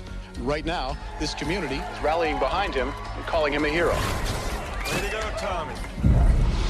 Great, more reporters. You look like reporters. You're the big hero. Really don't like to talk about it, sir. You sure took care of those two bad men, Joey. My name is Tom. It's Joey. I have a weird relationship with Cronenberg because, like, I love to support Canadian talent, and like I'm on board. Typically what would happen with me is I'd see a trailer for the new Cronenberg movie, and I'd say, "This looks awesome. I should check it out." And I would check it out, and I'd be kind of disappointed by it. Now, over the years, I've grown to really come to love Cronenberg, but as a rule, I have appreciated his more commercial fare than his more, Cronenberg-y stuff.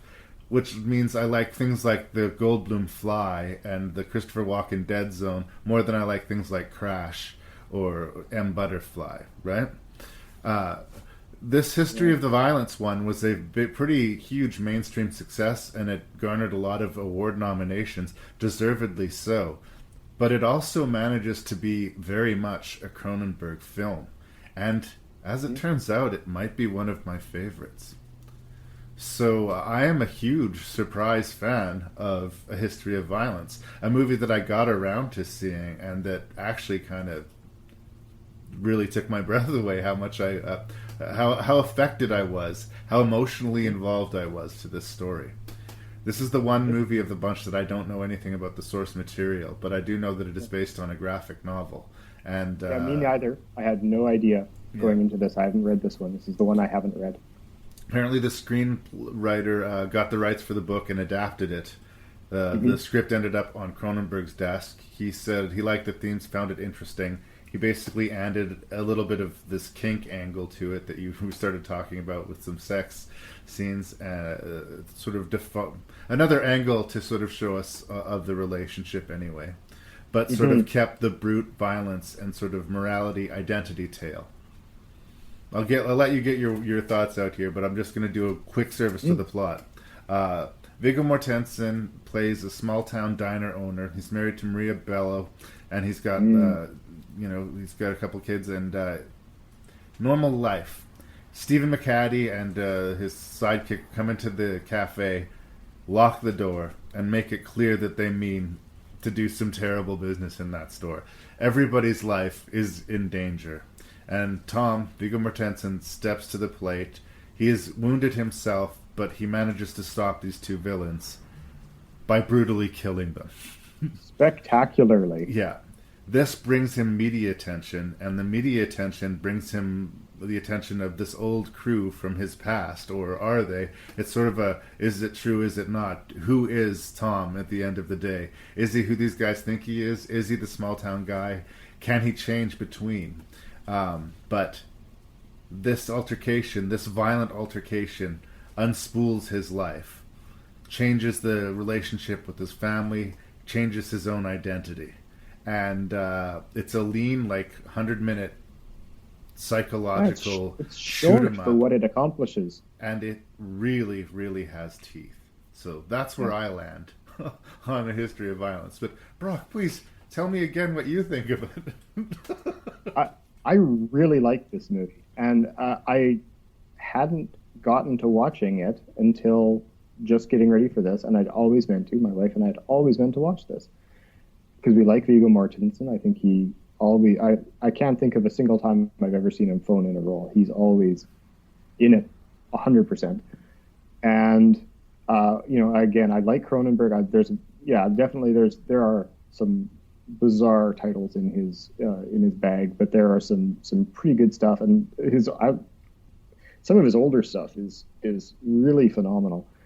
And I mean, there's some, like I was saying this before. I think if you took out a couple of the, or even just kind of changed up kind of how they were done in a couple of the scenes, this could easily pass as a Coen Brothers movie, right? Like it's got that fiasco feel of just shit going wrong, and it's really in people's faces. There's complex relationships.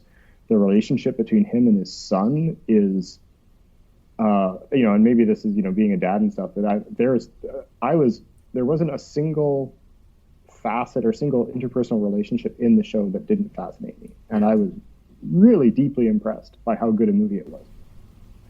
Everybody is amazing in it, and you're right. There's something about the specificity of the shots and how that violence is handled that is almost Coen-esque. But I do really feel Cronenberg at work here, because underneath this like fairly basic, Ghosts of the Past storyline and Tale of Identity, we have real psychological depth. And we have two sex scenes, very deliberately two sex scenes between Viggo Mortensen and Maria Bello. One as sort of a cute couple trying to keep things interesting when she comes in with a little cheerleader outfit, and we see a genuine warmth and connection between the two of them that is real, even though as we find out it may or may not be based on lies. Their connection is real. So when she ends up having this really awful, rough sexual encounter with this man that she barely knows, who is her husband, on a stairwell that leaves them both sort of bruised and stunned, it doesn't just feel like an icky Cronenberg sex scene. It is that, but it doesn't just feel like that. It feels to me like it's there for a reason, and I feel like I know both of them a little bit more after we walk away from that moment. Well, he really talks when he's confronted, when he's finally admitting that he is this other person as well. He talks about, he killed him, or he thought he killed him. He really, she asks him if this is like multiple personality, and he's like, no, it is, but I killed that guy, and now I'm this guy, and you can't. That and I think that's thematically one of the major points of the whole movie, is right. You can't bury that; it's always a part of you, and he isn't able to come back and rejoin or reintegrate into the new family until he's taken that in and not killed it, but become it and made it a part of him. And I think part of what they're saying too is like the two sex scenes are, there's a sex scene with him with the new guy, and there's a sex scene with the old guy, and I think the wife always knew he was there. She's a lawyer, she's like there's that hidden bad guy kind of thing to it, and I really do feel like it's the two personas, right? And the son does the same thing. He says, oh well, who am I talking to? Am I talking to Dad, or am I talking to the guy? Like, am I going to get whacked if I have to talk to you about this, right? Like, there's until he goes on his crusade to go, end it and put that history to bed for good. He's both those men and neither. And when he comes back, he's both those men together, and he's his real person. He doesn't walk into that house like Tom. He walks in as this man reborn, having come through this. And one by one, as he sits down at the table, his family takes him back. And that scene is so powerful. That end scene just blew my mind. I was so impressed by and it's almost completely nonverbal. Yeah. They're strangers, but they're still a family in a lot of ways. I think also I want to mention Ashton Holmes, who plays the eldest son, I believe. Who such a good job. He starts off the movie as one person and finishes as another as well, but you're not sure if this new influence from his dad is good or bad. Was it better when he, tried to defend the bully with words, or just took the beating and deflated the situation? Or was it better when he beat the bully so bad that he became, the bully himself, that he became the terror of the high school, I don't even see it as that. I think that the big thing is that when Tom, Joey, whatever we want to call him, when he allows himself to be this other side of himself, it also gives his son a reason to be okay with those tendencies that he has, with his strength and his ability to stand up. And I think that if he hadn't grown in that way, I think Tom Joey, Viggo Mortensen, dies on his lawn. I don't think the son steps up and pulls the trigger without having been allowed to be strong by seeing his dad be more than what he was. Yeah. I'm sure he was very much at conflict with these two sides of himself, and I think that's the son makes a really good foil. Like he can't be a whole person and be what he needs to be, and become a man and become he's only half of what he could be as well, and he doesn't know why. At least, Viggo Mortensen's character, Tom Joey, at least he knows why he's incomplete, or maybe he doesn't even realize why he's incomplete, but he has knowledge of what precipitated that kind of, split and incomplete of him. Right. I don't think he even realizes that he's incomplete until it's forced upon him. I think you kind of wonder how this would have quietly ticked away in him had he not been revealed. Had this secret spilled out later, would the fallout be even worse? I think that's hinted at, but I don't think. Yeah, I think that's a very valid question. I think it's a deep movie. I was really impressed. Like I say, I don't have very many bad things to say about this movie, and I can't even off the top of my head think of anything that glared in my face. And well, I think there's I'm sorry.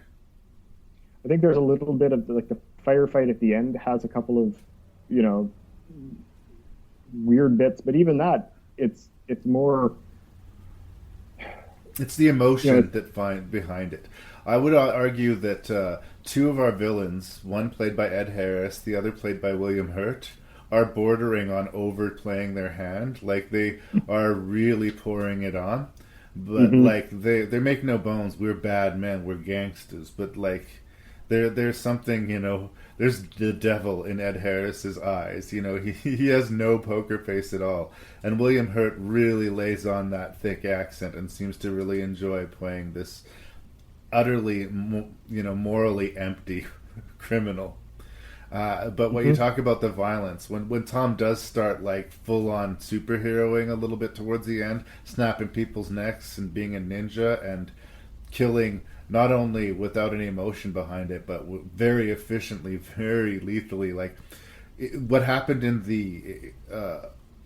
the restaurant was reflexive. It was defensive. It was just a reaction, like I said. This was the work of a precision killer. This was a man who was a superhero at killing. And it's the most comic booky sequence of the movie, which is why the whole William Hurt excursion at the end sort of almost feels like its own little mini movie. I still like it, but we walk back into the reality as soon as we get back into that ending, you say, when he walks home and sits at the dinner table and the family looks at each other and sort of begin the journey to reinventing themselves.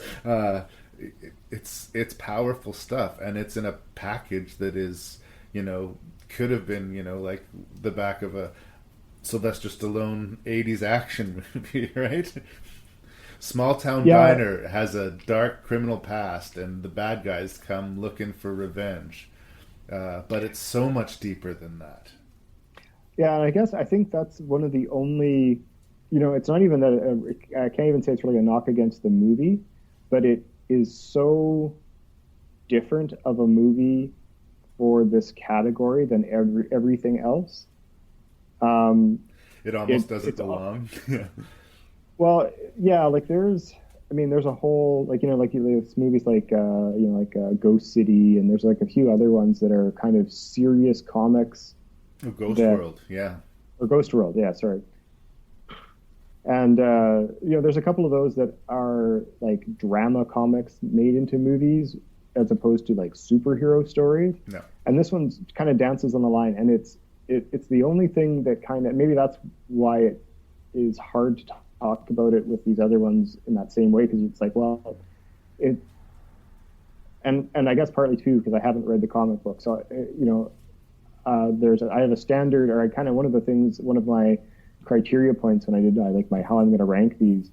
This was the one that I couldn't do it didn't fit the whole mold because I had criteria like, well, how did it do with the story, or did it accurately do this, or did it transcend what it could do? Like all these things that I was like, well, this did this better than that. And this, when I was kind of ordering them, and this one I'm like, I just really like this movie.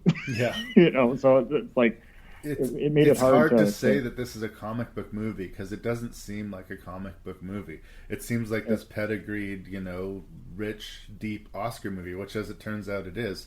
Just happens to be based on a comic. Maria Bello, man. Maria Bello is super hot. I hate to sound so much like a dude, but holy shit. You know what my favorite scene... One of my favorite scenes with her, I have a couple. I thought that was, she's an amazing actress too, by the way. I don't just want to say she's beautiful. She's an incredible actress, but oh my god, she's so sexy in this movie. The look on her face when she's shoe shopping and her girl's gone, and she knows how bad this guy is, and she's still like Mama Bear, like, you came this close to my child. Yeah, you I love that. The fuck off right now. And I don't care what you are. It's not an easy role to play. It's like one of those things like, oh, I'm the supportive wife, or I'm, sort of the whining, sort of shrill role in the background of all of this violence. And she gives it such depth. And if there was a weak link anywhere, I believe this firmly. If there was one weak performance in this, the whole deck of cards would fall.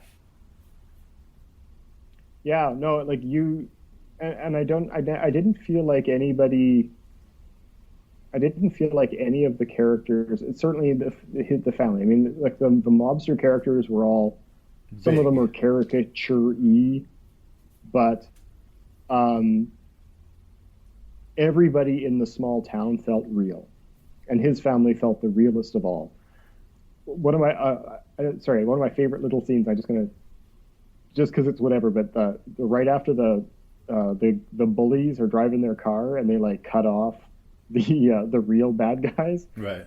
And they're like, no, we're going first, and the guy in the truck just gives him the flat, cold stare, and he's like, we're not that, yeah, no, like, this is the difference between someone who is a braggart and somebody who's really bad news. Yeah. It was again a nonverbal scene, but it was just long enough. It was just right. Like, there's so many just right things in this movie. I was really happy with. Yeah. Well, this sort of started a nice long chain relationship with David Cronenberg and Viggo Mortensen. He did the one about the Russian mob, Eastern Promises, and another one about famous psychologist whose name is going to escape me right now. So it sort of opened a new sort of chapter in Cronenberg, and an era that I so far have been enjoying quite a bit. I really like Eastern Promises as well. Yeah, if you have not seen A History of Violence, watch it. It is seconded. It's the odd movie out in this group, and that is kind of, just how it worked out with these comic book adaptations. But it's one of those things that I can imagine somebody listening to who's a fan of superhero stuff may have missed, and it's awesome. Relax. Oh, yeah.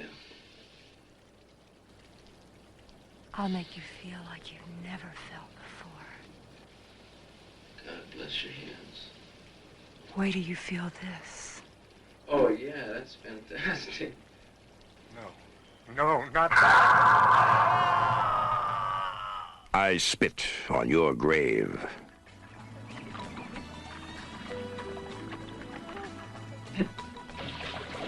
Scared you, didn't I? What do you want? I It's you I want.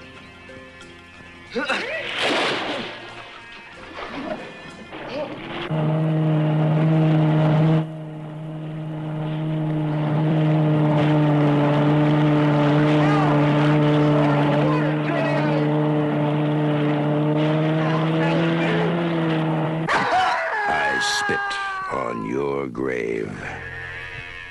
Okay, I find it really weird that there's a franchise that has been made out of I Spit on Your Grave.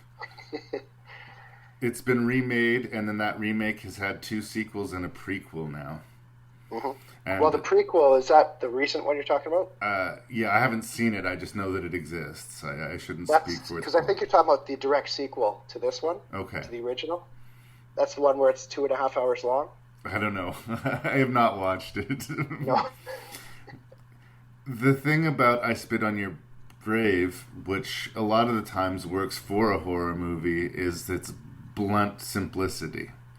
A attractive young writer wants to have a little sort of personal vacation time to read and get inspired and do some work.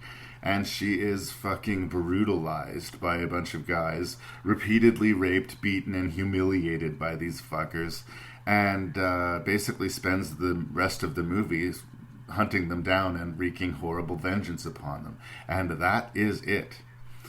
It was originally called Day of the Woman. It's sort of, I guess, like the director had this high-minded idea that it might be sort of some sort of feminist death wish type of thing, but in the end of the day, I think what this movie is about is watching this woman first be tormented and then celebrate the violence of her vengeance. And it appeals to every kind of dark corner of the psyche of the horror audience, and to me in a way that doesn't make me feel good for having watched the movie.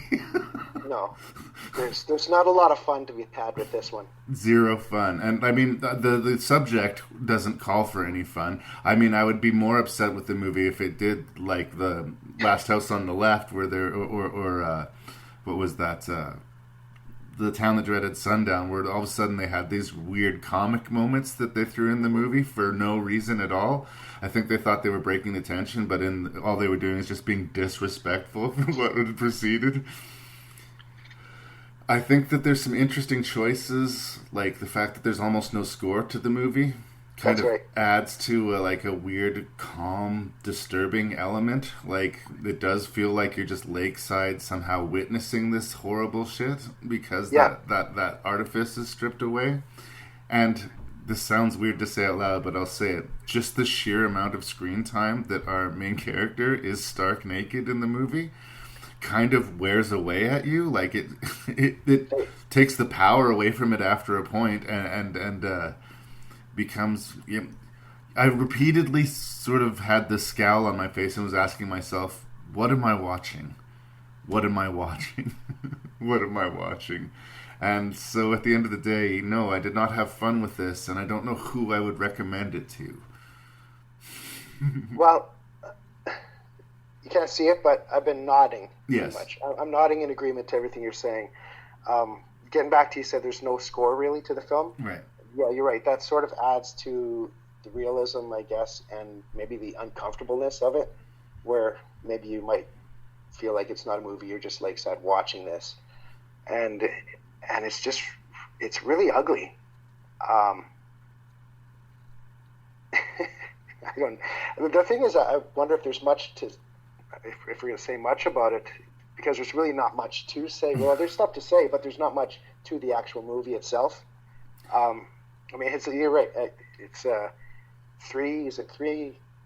four guys, right? 4 guys in total, yeah. So yeah, I mean, they're all shitty men, and they just attack this woman unprovoked, completely unprovoked, and they drag her through the woods, beat her, rape her, chase her through the woods, sodomize her, rape her again, follow her home where she's beaten again, and then raped with a bottle, and it goes and on then left for dead. And this takes up half of the movie. Yeah. Where there's no break in between, and you're right, she's naked the entire time, and it's not pretty naked. It's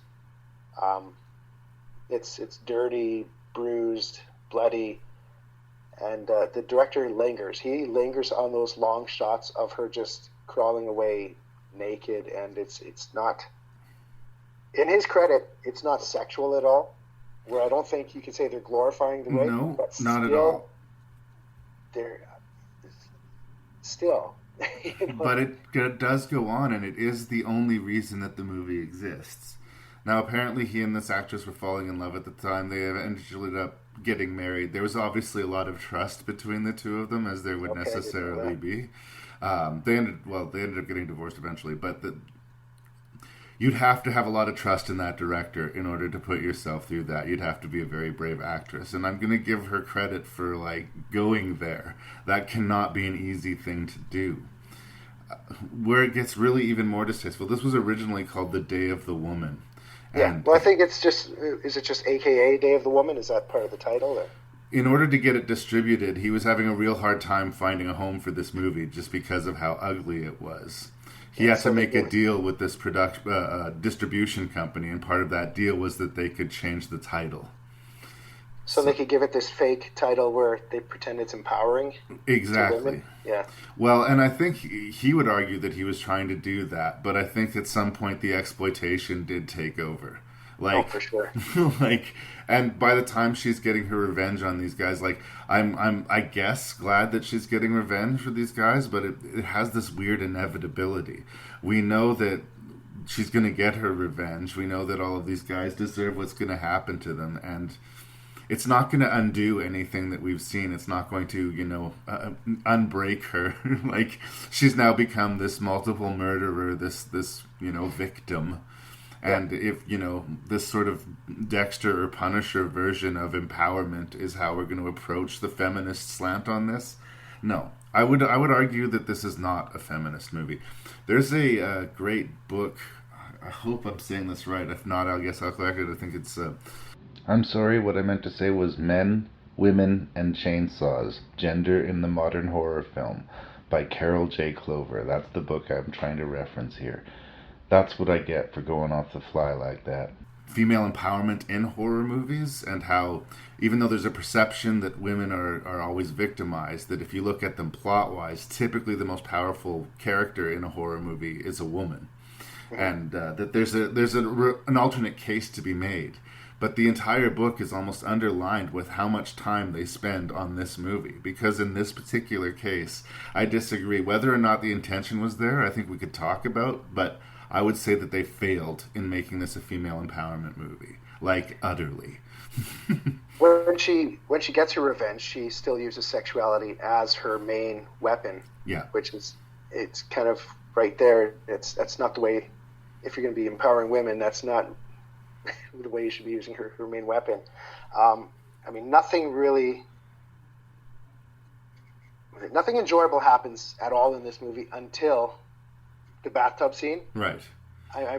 When you see that scene and what happens on it, that is a little bit... it is a fitting revenge, But still, what leads up to it? She goes and seduces the guy. Here, let me run you a hot bath. Brings him home. There's a prolonged naked scene where they're just talking to each other in the tub, and I just don't think this is how she would get her revenge. It's effective when she cuts his dick off in the tub and leaves him screaming to bleed out, but. And I think every man in the world, even though we hate this character, at some part of us is going to blanch at the idea of having her dick off. But if ever a character deserved it. No, you don't feel bad at all for him. No. And arguably, I think that's probably the climax of the movie. Right. Because he's the main leader of the bad guy group. Yeah. But there's still two more guys that she has to deal with. Kill, just as a matter of doing it. But one of them tried to play the sympathy card too. I'm not such a bad guy. I've got a family. Really? Oh, that was the main bad guy, Johnny. Yeah. And we meet his wife 90 minutes into the movie. For some reason, we're introduced to a new character. I love that. No real reason. It's like, oh, now we got to meet this lady. And I listened a little bit to.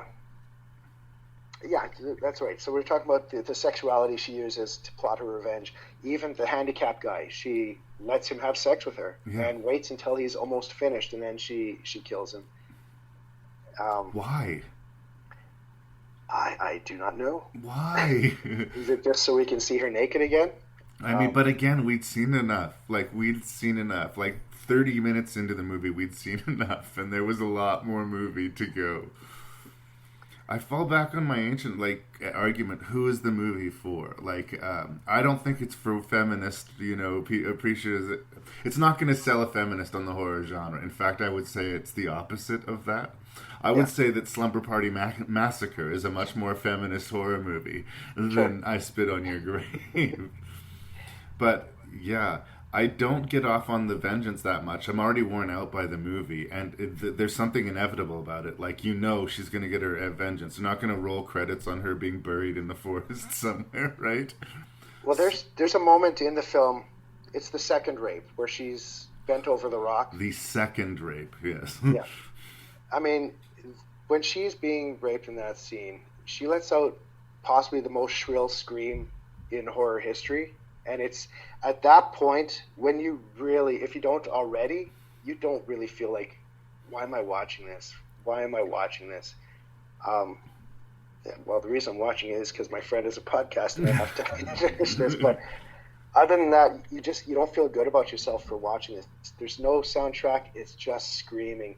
And it's, I mean, I can't imagine there's guys like that out there. There probably is, but the idea of holding someone down while your friend has his way. I mean, I don't want to be around doing that. It's just so. I think that's what makes it worse. Is all these naked guys' butts around it. Well, and I'm not saying that there's not reality to evil men and obviously abuse of power and men and women. Obviously, that's a very real thing. But there's something dopey about these guys that takes away from their reality. The fact that they would think that this woman would actually be seducing them after they subjected her to that makes them so stupid as to lose any credibility, right? But we put up with it because at this point we need to see some vengeance taken on her behalf. Yeah. I don't know. I don't know what else to say about it. I didn't enjoy it. I can't imagine a scenario in which I would watch it again. I don't understand or agree with it being a significant, quote, horror movie. I think the thing that makes it memorable is that it's as ugly as you would imagine it being. If ugly is what you're looking for, this delivers that, but that is all. Yes, I know Siskel and Ebert tore this one apart. Yeah. Back in the day, I wrote down a quote. I was listening to some of the commentary on it just to get other insight on it, and I think they call it sick, reprehensible, and attending this movie was the most depressing moment of my life. Ouch. And I don't know. It's fair. I mean, at least they did not show it as an erotic thing. Right. They're holding her down. There's a lot of close-ups of the men's faces while they're doing it, and they're not. They're not pleasant close-ups, and a lot of man butt. But I don't know. There's probably a percentage of people that are into that kind of thing, maybe for the wrong reasons. But I don't know. These prolonged sequences are pretty disturbing. It's scarring, and I guess in that way, it is effective on your psyche, in that you kind of feel like you can't unsee it. Yeah. But that does not make it a good movie. There's sort of like a subgenre of movies, these rape revenge type films, and this one's got, like you said, 3 sequels. And I just looked it up. It's I Spit on Your Grave, Deja Vu, and it was just released, I think, straight to video, and it's a direct sequel with the same cast. Ugh. And for some reason, it's 2.5 hours long. I'm not interested. 90 minutes of this is hard to get through. This kind of film should not be 90 or 2.5 hours. I can't imagine a time when I would want to sit there for 2.5 hours watching that. No, one and done, thanks. There is, let me see, I wrote something on here. There's a more recent film called Revenge. Have you seen that? I have not. I know it by its reputation, though. It's, the same idea. It's a rape revenge film. Yeah. But that one is miles more entertaining than this. It's, I will recommend that film. Right. I've heard a lot of people say good things about that. I'm almost never in the I'm almost never in the mood for a rape movie. You know? It's not, you know what I'm in the mood for tonight? Yeah. Yeah, I mean, that one, it's, you got to let reality kind of go at certain points, but But that one, you can't wait to see the guys get what's coming to them. Yeah. This one, you just can't wait for it to be over. Over. Agreed. Well said, brother.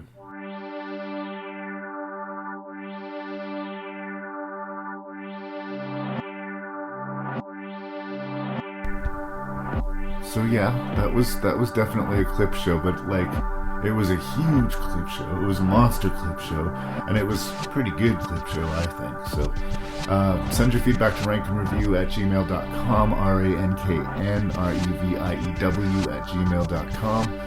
I always like to get some feedback. It's good for my old morale. Hopefully these technical difficulties I've been going through will be solved soon. I didn't want to sound like I was a big crybaby at the beginning of the episode. I just wanted to explain where I was at.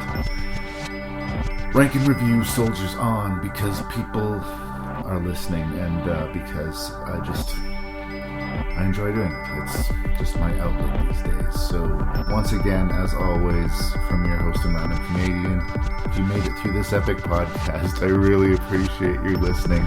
I really appreciate you telling your friends about the